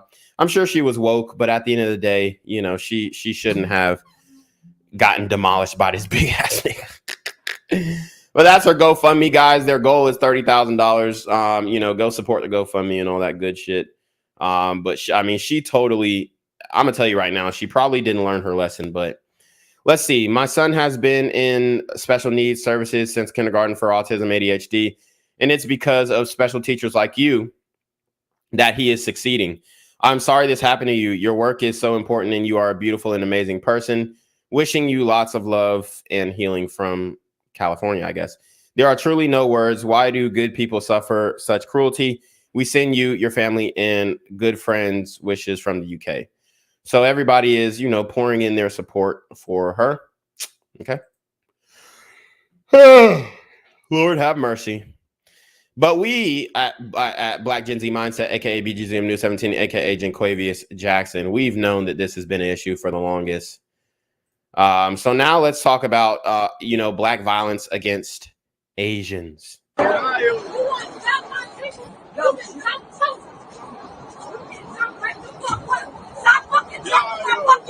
So this is on a New York subway, and the black women are so masculine that they're wearing Pushaisi masks. Pushaisi mask, Pushaisi mask, Pushaisi mask. And we are supposed to cuff this. Any black man who is with a woman who's not an African herself is going to have a difficult time getting respect from me. I believe black men need to be with black women. The black family is under attack. Only 1 out of every 4 black women gets married. The black woman is last likely to get married. She's the last married, the first divorced. We have what? 2/3 of our children being raised by working class and impoverished single black female-led households. The destruction of a nation begins in the home of its families. And if we want to save black people, we have to save the black family. And in order to do that, black men have to commit themselves to black women.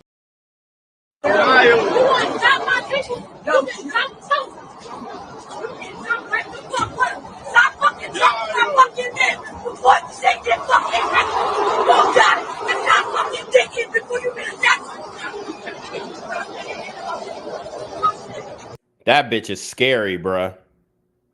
But I would have slapped the shit out of her, but that bitch scary. You want me to watch this? She jealous.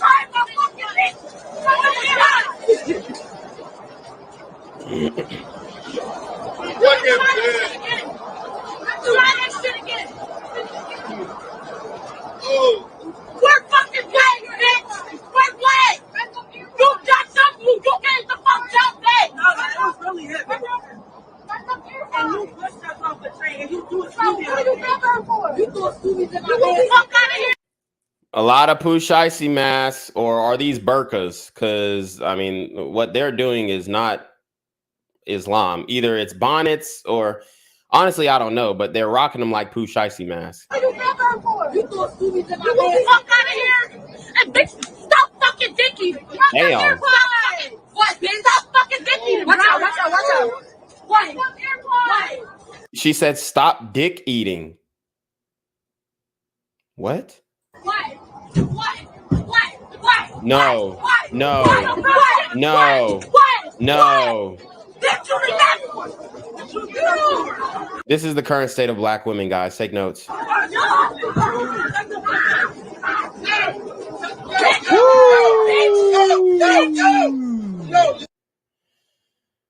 I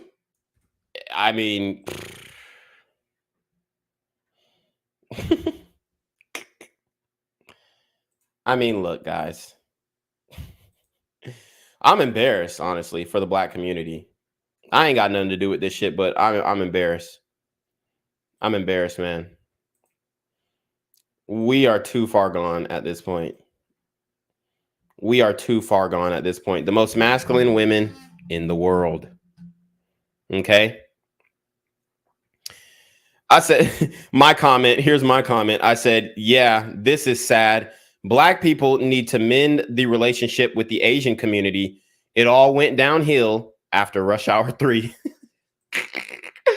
Okay, I was making a joke, but come on, guys. That was pretty funny, right? Right? No? Wasn't funny? Too soon? All right, I'm sorry. And nothing but radio silence from the media that would otherwise be crying, I guess he meant, about white supremacy if the perpetrators were white. Yep. I told you guys the Stop Asian Hate bill was for black men and women. It wasn't for white people. It wasn't for white supremacists. It was for black people. It was painted as if it was for white supremacists, but it was in Trump supporters, but it was for black people. We all know this. In all of these videos, no one does anything. People sit, watch, and do nothing while watching another person be assaulted. Why does no one help? The culture of violence and systematic racism across all races in the United States is disgusting. It is surprising how incidences such as this get little to no attention. There are no words to add to this. I am sorry for the people who had to experience this. Okay. Let's be honest. Black people are allowed to behave however they want, and no one is going to stop them. Don't get me mixed up. I did not say that all black people behave this way. People need to start standing up for people of all colors. Stop this madness. I agree with Danny 100%. Let's see what the comments have to say. This is why there are no solutions. So in some ways, you could construe what you are saying as being kind of like all lives matter. And that's the conclusion that this individual came up with. So we do have a brother. Okay, shout out to Ty. He says, I'm black and I approve of your message. Racism is wrong no matter who is perpetrating the hate. There we go. That's on the money. That is on the money. A comment like that would get you demonetized and canceled on social media. But that's on the fucking money. He's 100% right. Shout out to Ty. I thought I was alone in this shit. Thank God there are other black men who stand up for what's right. Okay? Thank God there are other black men who stand up for what's right. And I'm going to drop the link because we got 94 people in the building. Big ballin'. Okay, the first time I go back live and we got 94 people in the building. So shout out to you guys for the support. Somebody says, correct. It's not a color thing. Stop making it racial. That's dangerous. Actually, it is a color thing, but go off. People need to start calling out the BS without fear of cancellation. Ben Shapiro and Jordan Peterson aren't enough for an entire country. I mean, is Ben Shapiro... I mean, I'm not really like the biggest Ben Shapiro guy, but shout out to we got Alex sending the $6 PayPal. He says blacklisted. So shout out to him. I guess he and then he sent a coffee emoji. So he's sending me a cup of coffee. So shout out to him. You know, I don't drink coffee, I drink beer, but that's neither here nor there. Okay. But let's see. You don't need to say all, but it's their majority, and the few who don't engage like this don't even matter. They got to go. Hold on. Let me read that again. You don't need to say all, but it's their majority, and the few who don't engage like this don't even matter. They got to go. Woo! So Hank Hill, he has a King of the Hill emoji. He's saying that most black people act like this. Wow. I mean,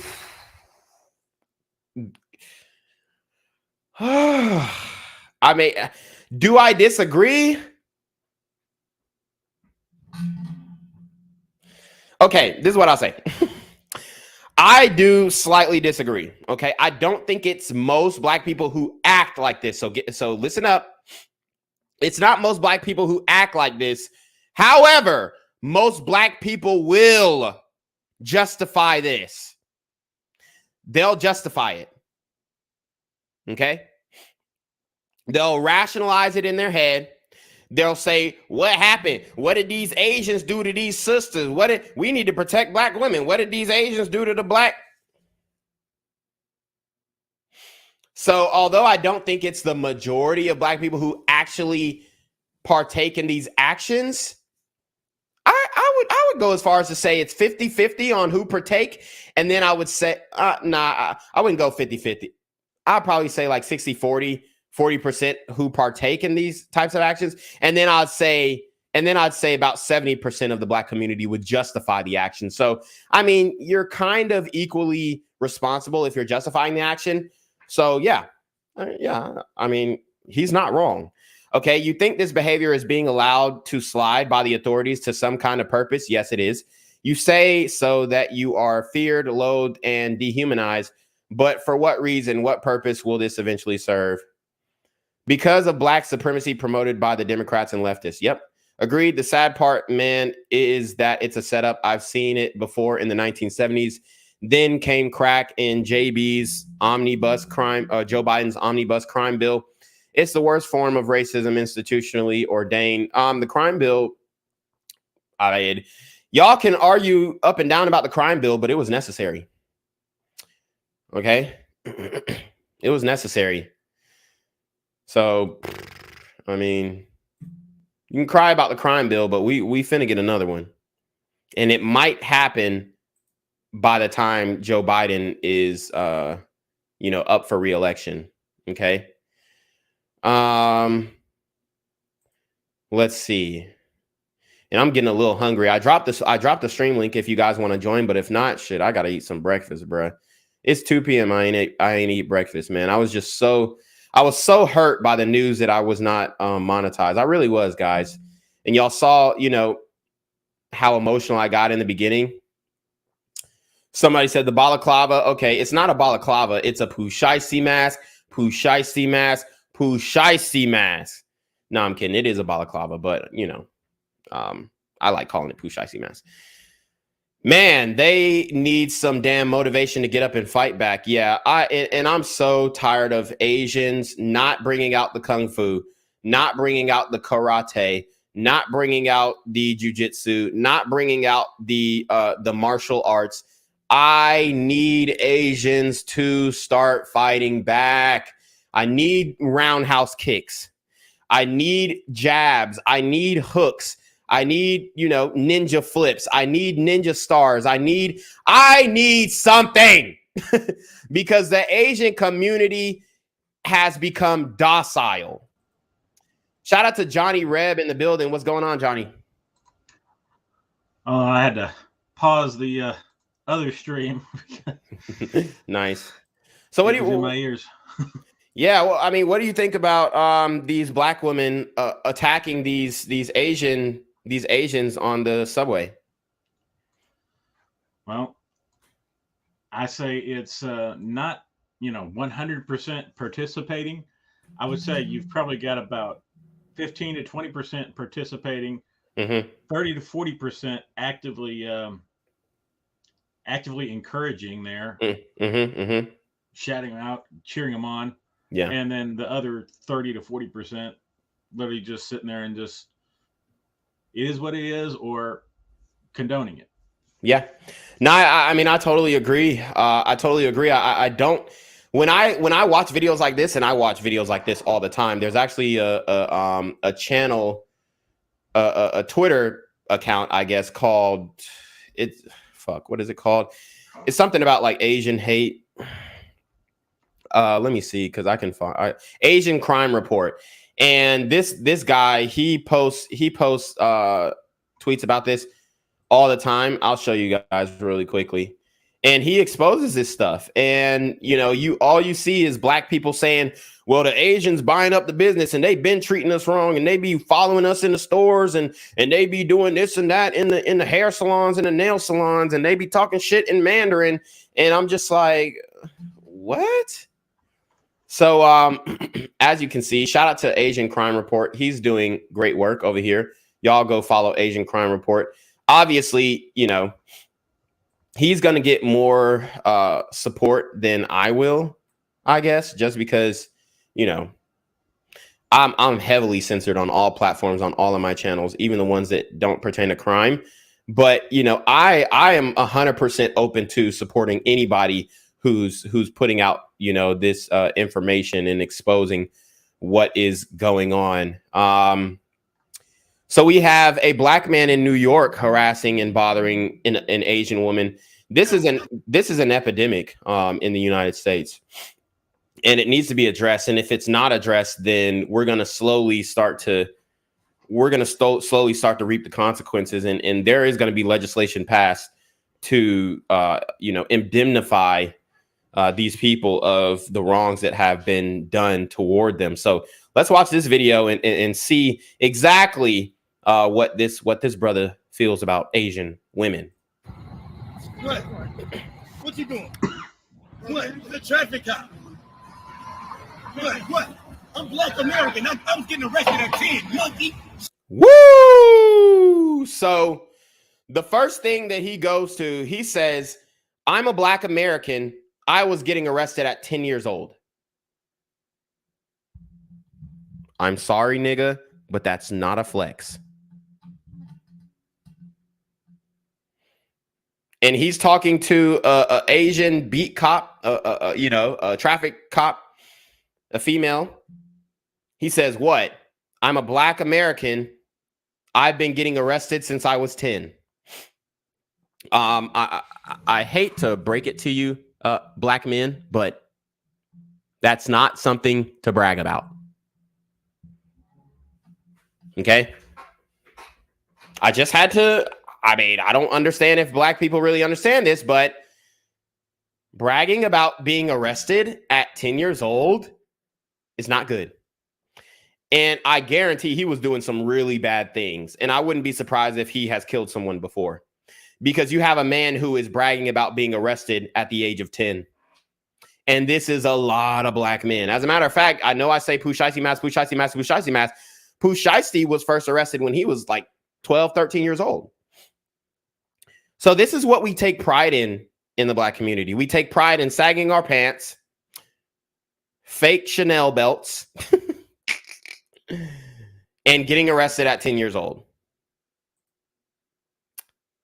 And that's why I say, if you're a white liberal and you are supporting this shit, listen to the sound of my voice. Get fucked. I'm Black American. I'm getting arrested at 10, monkey. Shut up. You don't care about police. You heard what he said. He called an Asian woman a monkey. And, you know, I don't enjoy the racial slurs toward black people and people, oh, monkey nigga, da-da-da-da, whatever. But when you use that term against another race of people, it kind of doesn't really work. I mean, I'm sorry, but, you know, there are some people in the world who 100% look like monkeys. Like the last nigga, the big ass 6'7" nigga, he looked like a silverback gorilla. There's no denying that. I don't give a fuck. Y'all can say, oh, I hate myself and all this. I mean, the nigga quite literally looked like a silverback gorilla. So, and I'm not big on the monkey jokes when it comes to, you know, the racial jokes. I do love a good racial joke, but I think that you could be a little bit more clever than saying, oh, you monkey nigga, da-da-da-da, whatever. But as a black man, to call another race of people a monkey is just... it's distasteful at best. Johnny Red, what do you think about that? Well, yeah, I mean, I wouldn't be doing that. Sunman is a good term. I love the way I invented that. Yeah. Did you see the arrest of the guy in Florida that Orange County, Florida, that shot the two reporters who were outside the home after they were there to report on a previous shooting, and then went into the home and killed the 9-year-old, 6-year-old or whatever, and shot the mother or whatever? Nah, I gotta do that. Send me the link. I'll do a story on it. I'll see if I can find it. Yeah, I mean, the fact that he is calling another race of people monkey is, I mean, and they say I hate myself. I mean, that's just not. As a black man, that would be the last insult that you would bring out toward anybody else, let alone. I mean, you wouldn't even say that to, I mean, they do. I'm not saying that they don't, because I've heard plenty of jokes in high school. Like niggas was calling each other monkey all the damn time. Black ass nigga, monkey ass nigga, African booty scratch ass nigga, whatever. But I mean, that's definitely a weird insult, especially coming from a black man. And she could have easily flipped it on him and say, you're calling me the monkey, you the monkey ass nigga, and all. And she could have got real racist with it. But this guy, and then if she would have said it back to him, he would have said, oh, the cops are racist, da, da, da, da, whatever. Dude, you just called this woman a monkey. I mean, it's not a good insult to call somebody else something that your race of people have been called for years. You know, it just doesn't make sense to me. Monkey, shut up. You don't care about police. I'm a black American. You monkey. Get out my country. He says, aha, get out my country.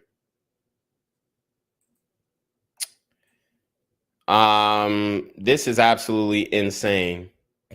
Okay, so Johnny Reb sent me the story. They arrested the nigga who, they arrested this nigga.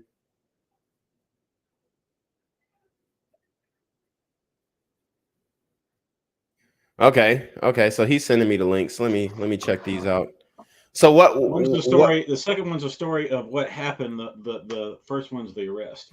Oh, okay, gotcha. I'll play that afterwards. Yeah, but I mean, this is the attitude of black men, guys, and it doesn't bring me joy to say we've gone so far. I mean, we've gone. I mean, we've gone so far from what the civil rights leaders intended for us. Okay, it's ridiculous. It's ridiculous. You're a monkey. Get out of my fucking country. Okay, see ya. Monkey, you fucking piece of shit. And I guarantee you the account that's posted on, the comments are, great. Tell them, all that kind of stuff. Cheering them on. Yeah. Them on. Yeah, that's a good point. And I think this is from Instagram. I would love to see the original video and kind of get a perspective as to what the comments were saying. There's 8.3 comments on there. And I would love to see what the black community is saying about this debauchery. It says, and the cop does nothing trying times. Yeah, I mean, you can't really do anything for somebody saying that about you. I'm sorry. Isn't that a hate crime? I mean, yes, if it was a white man saying this to a black person or any other race of person saying it to a black person, absolutely, it would be a hate crime. So I think he should be arrested. But I mean, should he though? Because isn't it like freedom of speech? But then, and he didn't do anything necessarily, so he can technically say what he wants. But he should get canceled. He should have the weight of cancel culture fall upon him. That's what should happen. I don't think he necessarily warranted arrest, although he almost admitted to crimes, dating back to when he was 10 years old. So I would have just kept the nigga talking until he admitted to a crime that we could pin him for. But I wouldn't say necessarily canceled, but he should be publicly shamed and yes, and he has to delete the video to escape all the comments. Yeah, no, I agree with that. He should be publicly shamed. Yeah, not necessarily canceled as in like shut down his social media, shut down his bank accounts, but he should feel the consequences of his actions from the community around him, telling him how deplorable his behavior really was, So, people are saying he should have been arrested. I don't think he should have been arrested, but he definitely should have been condemned by his peers. But the thing is, his peers are other black men and women who would 100% justify his actions. And y'all can say that y'all won't. Y'all can say, but y'all know y'all are bullshitting. Y'all know y'all would have justified this shit. Y'all know, bruh. I mean, I've seen videos of black men call, oh, cracker this, cracker that to white people, and all the black people in the comments justify it. This is a video of literally the pot calling the kettle black. Yeah. So, I mean, I didn't want to say it, but that was pretty much my point with the monkey comment. It's like, I mean, bro, you can't use that as an excuse. Like, that's like me calling somebody else the N-word. It's like, I mean, it doesn't really hit the same. There's got to be a way to blame this on white people. It says, you say blacks harass Asians every day in the US, and you think the mainstream media should cover these attacks constantly. News doesn't just cover racist reports, and mainstream media does not hide these attacks on Asians, but there's a lot of news to cover in INCL racism against other groups. I mean, I disagree. The news doesn't cover it at all. Mainstream media hide it. Woke Asians, mostly living in affluent areas, twist it, call it white supremacy, but working class Asians bear it. True. Not racism, because racism is privilege plus power, right? Right. So, well, at least he wasn't violent. That's a step in the right direction. Yeah. Oh, yes. But even Asians have run around with the false narrative that white people are the problem. That is true. A lot of Asians have, especially Asian women, young Asian Gen Z women are coming down hard on white people, even though their preference is white men. White young Asian women prefer to date white men over any other race, but then they're also woke and say that white man bad. So very weird dichotomy there. It's so weird how homeless black men do this. Almost the exact same thing happened to me, but it was way more predatory and hateful. It's happened on buses too. I have to sit there wondering if the person will follow through because he thinks he's a rapper / celebrity because he's black. Right. This is the same guy from another anti-Asian woman harassment accident. Okay, so all right, now let's get into this story of the black man who killed the news reporter. This is going to be interesting. I apologize. This is really difficult to cover. It is very emotional here at ORMC. I'm not even going to turn the camera because there are people here who knew that reporter, who his fiance and I were just embracing. But I will say this.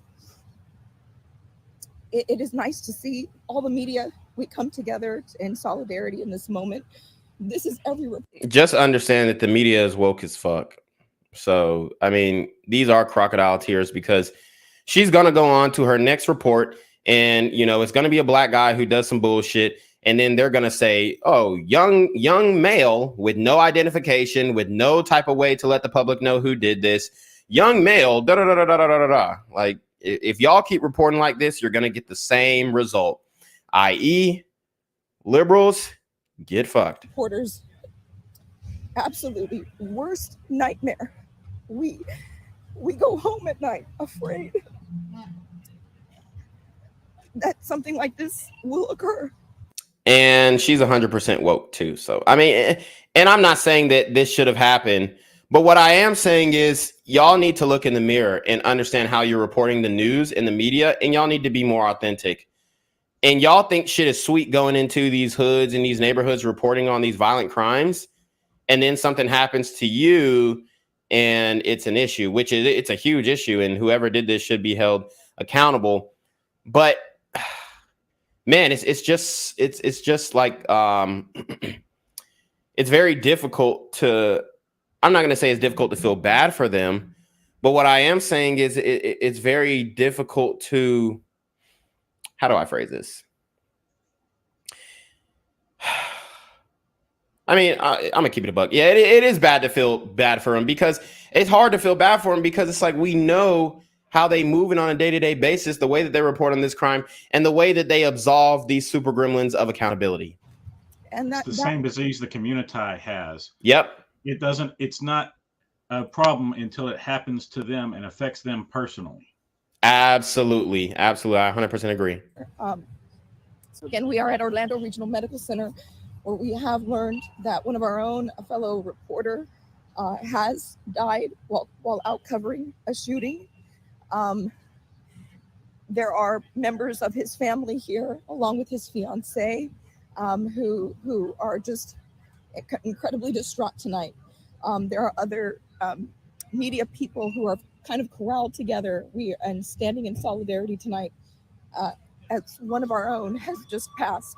So I'm going to send it back to you guys so I can collect myself and get it together. They just passed, or they were brutally fucking murdered. See, that's why, like, they just passed. Dude, come on.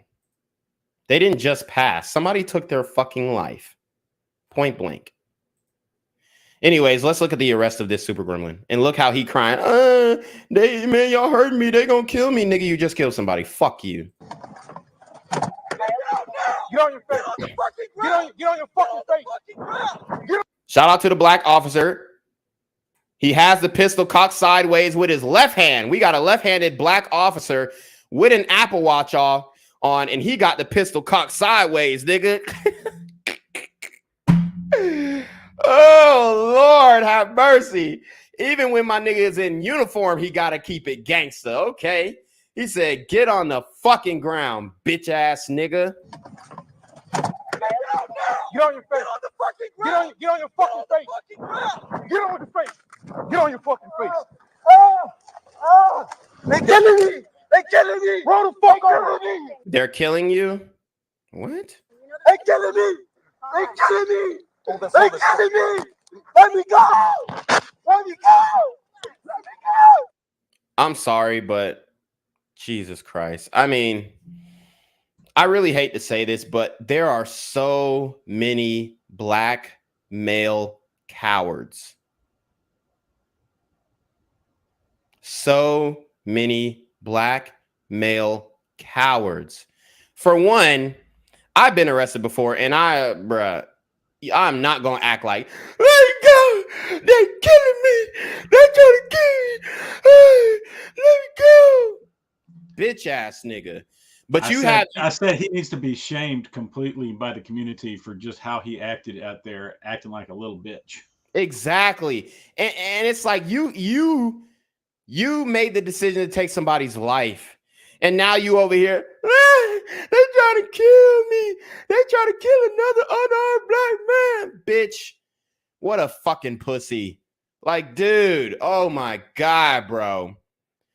So many black male cowards in the community. Single mother raised black male cowards. It is a whole thing. Like, dude, when you get arrested for one, he said, get on your face, get on your fucking face. That's when you get down, bro. Put your hands behind your back. Straight up. And it'll end very quickly. I promise you. Your fucking face. Get on your face. Get on your fucking face. They killing me. They killing me. Roll the fuck over me. They killing me. They killing me.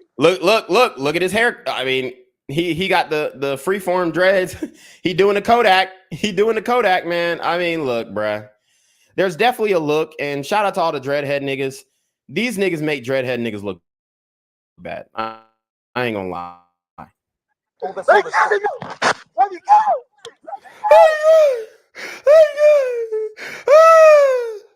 Bitch ass niggas. Let me go. Let me go. Damn, you can't make this shit up. These niggas are fucking pussies, bro.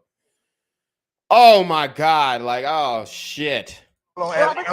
Hold on. I gotta see it. I gotta see it. I got it. Sagging his pants. Okay. Indicators of demon time. He had all that smoke for the news reporter. And then when the police come, let me go. I would have respected it if he would have. I mean, I'm not saying that he should have done this, but I would have respected it more if he drew his pistol and, you know, and put in the work, did what he had to do. I would have respected it a lot more. If he deleted himself by the cop. Yeah, if he did self-deletion by the cop, if he would have drew his pistol and tried to shoot it out with him, I would have respected it a lot more. But the fact, there you go, fucking pussy. That's Atlee's on. Let me go. Relax, man. All right, we got him secured. Relax. All you guys coming up. Yeah, this nigga deserves to get George Floyded, bro. I'm gonna keep it a buck. Relax. George Floyd, this nigga. Jacob Blake, this nigga. Relax. That way. Go. Oh, yeah. Go secure that whole area. I can't breathe. I can't breathe. I can't breathe. Nigga, if you couldn't breathe, you wouldn't be able to speak. Niggas don't understand how biology works. Down there needs to be. I can't breathe. He walked up from down there. I can't breathe. I can't breathe. You are breathing. The cop's like, you're breathing fine. God damn. Who was in Eric Garner, the nigga who said I can't breathe? God damn it. This nigga started a whole trend. Now every time niggas get arrested, they talking about they can't breathe. Bruh, give me a fucking break. I can't breathe. We're gonna help you up, okay? I can't breathe. Okay, roll him on the side real quick. Krabby Turtle said Margaret Sanger that boy. Yeah, Margaret Sanger that nigga for real. Put that nigga back in the test tube, my nigga. I can't breathe. I can't breathe. Yeah, he may be on some drugs. I can't breathe. I can't breathe. Help you up, man. They said he might be on some drugs. They trying to make sure they don't George Floyd the nigga. He might be on that Fetty. Yeah, he might be ugly ass nigga. I can't breathe. He may be on some drugs. He's getting you up. He's getting you up. Now look how nice they gotta treat him. You're fine. He's getting you up. You're fine. He's getting you up. Oh my God. Hey, good job, Ellie. I sat right there and I see him like throwing his hands up and stuff. Good police work. Hello. We're gonna. I can't breathe. What? I can't breathe. He's down. He's literally sitting on his ass, speaking, saying he can't breathe. His leg. Get down his leg.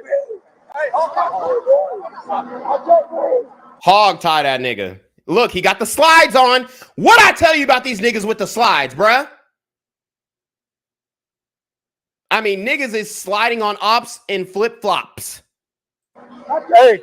That was a bar. Sliding on ops and flip-flops. That sounds like a Migos bar. He's sliding on ops with flip-flops. Woo! Woo! With flip-flops. Hey, I got a knife in my center console. Grab the knife out of my center console. Grab the knife out of the center console. Jesus.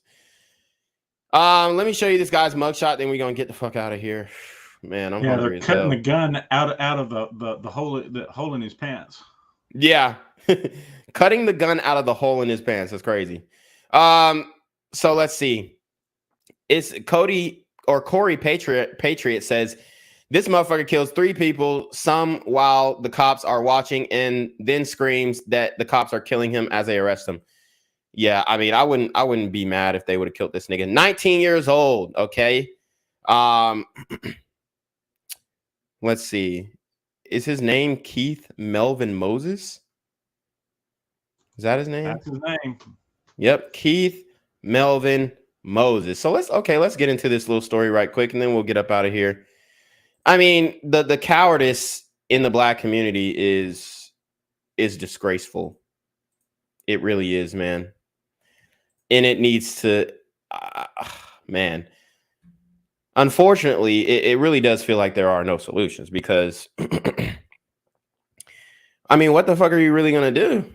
What are you going to do? Your hands are tied. Shout out to the police for arresting this dude. You know, it's the best I can say at this point. Go ahead now and piggyback kind of off of what you just said, because there were 5 victims in total in yesterday's violence. All of this started earlier in the day with the death of that 20-year-old woman. Somebody said he looked like Russell Westbrook. He looked like Russell Westbrook combined with Kodak Black. Yeah, her story is what brought the news crews to that scene, including the Spectrum 13 crew to Pine Hills. Few details known about the initial murder. We're working to learn if the suspect knew the victim, and if so, what type of relationship they had. A motive right now is unclear. We are in contact with the sheriff's office to get the latest details as they become available. At this point, it does not appear he knew any of the other victims, but we just don't know yet. Our team coverage continues this morning with Fox 35's Amanda McKenzie. She is live outside the Orange County Sheriff's Office this morning. And Amanda, we are expecting that suspect to have his first appearance today. That's right. And so we are looking into this 19-year-old suspect's criminal past. The sheriff says he has been arrested for several crimes related to gun violence before, even at such a young age. Keith Moses is in custody right now. Several crimes related to gun violence before, even at a young age. Remember what that black man in New York said to that Asian cop? Remember, I've been arrested since 10 years old. This is a lot of these brothers' existence. Right now, while detectives work to figure out a motive, if any, in this case. Now take a look at this picture that the sheriff's office provided to us. It shows the suspect, Keith Moses, flanked by Orange County deputies wearing a white jumpsuit. It almost appears as though he has a smirk on his face. At 19 years old, the sheriff says he has a lengthy criminal history of gun charges, aggravated assault with a deadly weapon, burglary, and grand theft. Sheriff Mina says he was located and arrested not long after the second and third shootings. Deputies say he was still armed with a handgun, which they believe to be linked to all three deadly shootings. A very good description was given out. Deputies located him in the exact same clothes that he was wearing during the shootings. And once they did detain him, homicide detectives who were familiar with him from the previous case said, "Yeah, that's our same guy from the earlier homicide." Sheriff Mina says investigators are still working to figure out why he shot those two journalists and why he entered that home to shoot a mother and child. He says the suspect is not saying much at this time. Keith Moses is scheduled child. I just want to run it back. Shout out to this black officer and the white officer. They were, but the black officer for policing his own. Sitting outside his house, or outside the house of the family that was killed. And they were killed first, and then he went in and killed the family. Wow. That's insane. He says the suspect is not saying much at this time. Keith Moses is scheduled to go before a judge this afternoon for 3 murder charges. Reporting live from the Orange County Jail, Amanda McKenzie, Fox 35 News. All right. Woo! So there you have it. We'll just give you one more look at this super gremlin of the hour. Keith Melvin Moses. Okay, he kind of looks like a camel, but yeah, man. Honestly, I don't know what we can do. Obviously, YouTube and other social media platforms do not want this message to get out. I do appreciate everybody who came to support the stream. Appreciate Johnny Rebel for coming up, giving us this story, and supporting the stream as well. But as far as solutions go, yeah, I mean, the reason why I'm so pessimistic about this is because when you try to expose this type of stuff, you're heavily censored on social media. So how else are we going to get the message out there? We're not. So, I mean, all in all, no solutions. It is what it is. YouTube demonetized me. They censoring me. They making sure that I can't get this content out. So, anything that you guys can do does help. Make sure you like, share, comment on the videos, show some love, share the videos for sure. Do whatever you can to help me with the algo. I'll do my part by continuing to put out video. If you want to donate financially, always hit the Rumble live stream, or you can also hit the PayPal and the Cash App, or you can hit the GoFundMe, where we're trying to raise. Let me just go back to my GoFundMe. I think it was $1 million to support alternative media. We're trying to raise $1 million, yes, to support alternative media. And I'm not going to use any of this shit personally. All this is going to go to promoting BGZM News 17. And I know $1 million is a huge feat. And I genuinely do not expect us to get to that point. So let me preface it right here with that. But, it takes a substantial amount of money to overcome these social media oligarchs. Somebody earlier said, hire a lawyer. And it's like, I can hire a lawyer and be billed fucking $100 an hour for them to do some shit that isn't even going to work. So, because even if you do get a lawyer to take your case, you do win your case. They still don't have to do anything. They just have to pay monetarily. That's all you can go. And they might pay you monetarily, and then that's it. Yeah. You still don't get any traction on the social media as far as getting the message out. Mm-hmm. One good thing about this, though, is it showed me that, hey, you've got Rumble does something weird where you start a channel and then you make a different channel where you can link 2 different channels to it. Mm-hmm. So it gets you like your user channel and then your actual channel where you're putting your content. And it tends to want to go live from your user channel or whatever a lot of the times. And I think that's what that is. So this stream let me find your actual lives on Rumble. I didn't know you were going live on Rumble. All I saw was the videos popping up. Yeah. Yeah, I don't know. Rumble's a little weird still. They still have some kinks to work out. But, you know, I do appreciate the platform for, you know, not censoring. Because I haven't gotten pop-out chat now, so they're working on it. They're actively trying to improve. Yeah, YouTube yeah, they just are. Says, go to hell. Yeah, exactly. We do have 2 Rumble rants. We have Dominican saying with a $2 Rumble rant, they say, what percentage of Black people are beyond saving? I never lived in an area like Atlanta or Memphis to have an accurate perception.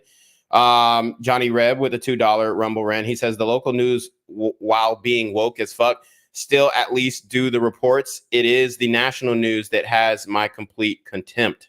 Yeah, I would agree. I would tend to agree with that. The local news at least does the story. Okay, even if they may not agree with the way that we see it, they still at least do the story. So I appreciate Johnny Reb. Do you have any final words?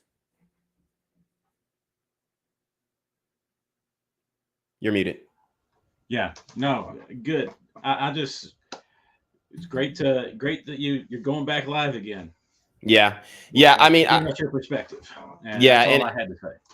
Okay, yeah, appreciate that. And shout out to Johnny Reb. He has been a supporter from day one. So shout out to Johnny Reb.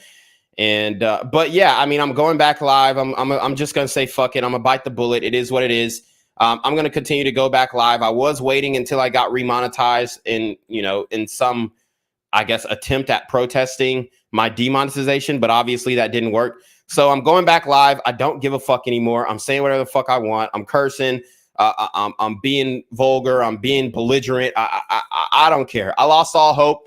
And if that's the only way to get the message out there, then so be it. So with that being said, you already know what it is, man. It's your boy, Black Gen Z Mindset, aka BGZM News 17, aka Jinquavius Jackson. And we are going to send it to Jinquavius to take us away. I appreciate everything that you guys do. Support the channel. Make sure immediately, I cannot stress this enough, immediately after the stream ends, comment on the stream.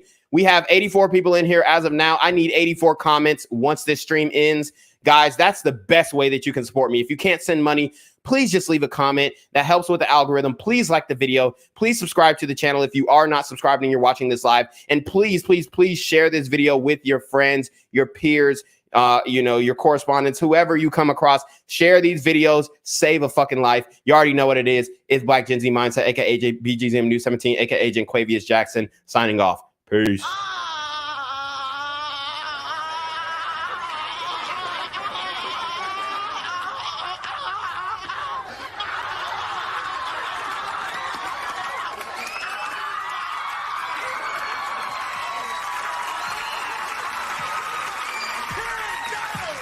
Yo, what's good, BGZM News 17 family? I'm at the corner of Jesse Jackson and Marcus Garvey, and I got some bad news for you. As you can see, I lost my job. I'm out here living in cardboard boxes outside of boarded up vacant homes. YouTube said I'm done getting money out here in these streets. They even took my funky ass suit. So anything right now would help. So go ahead and hit that Cash App, hit that PayPal, hit that GoFundMe. Hell, cop the merch. Or if you want to make the long-term commitment to the Jinquavius Jackson Fund, join the Patreon so that I can continue to put out top-notch content each and every day. Also, check out the Rumble, where there is absolutely no censorship. Link in the description box below. Hey, yo, ain't that nigga Jinquavius? Yo, I recognize. No, that's not me no more. Hey, yo, run your pocket. Y'all tell me what this is. Do the opposite of Antonio Brown and take What more do you want from me?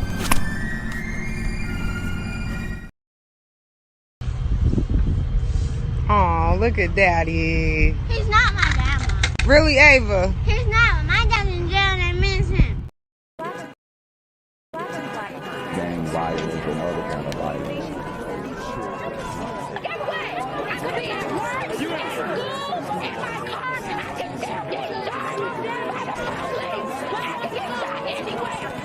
So we what it is.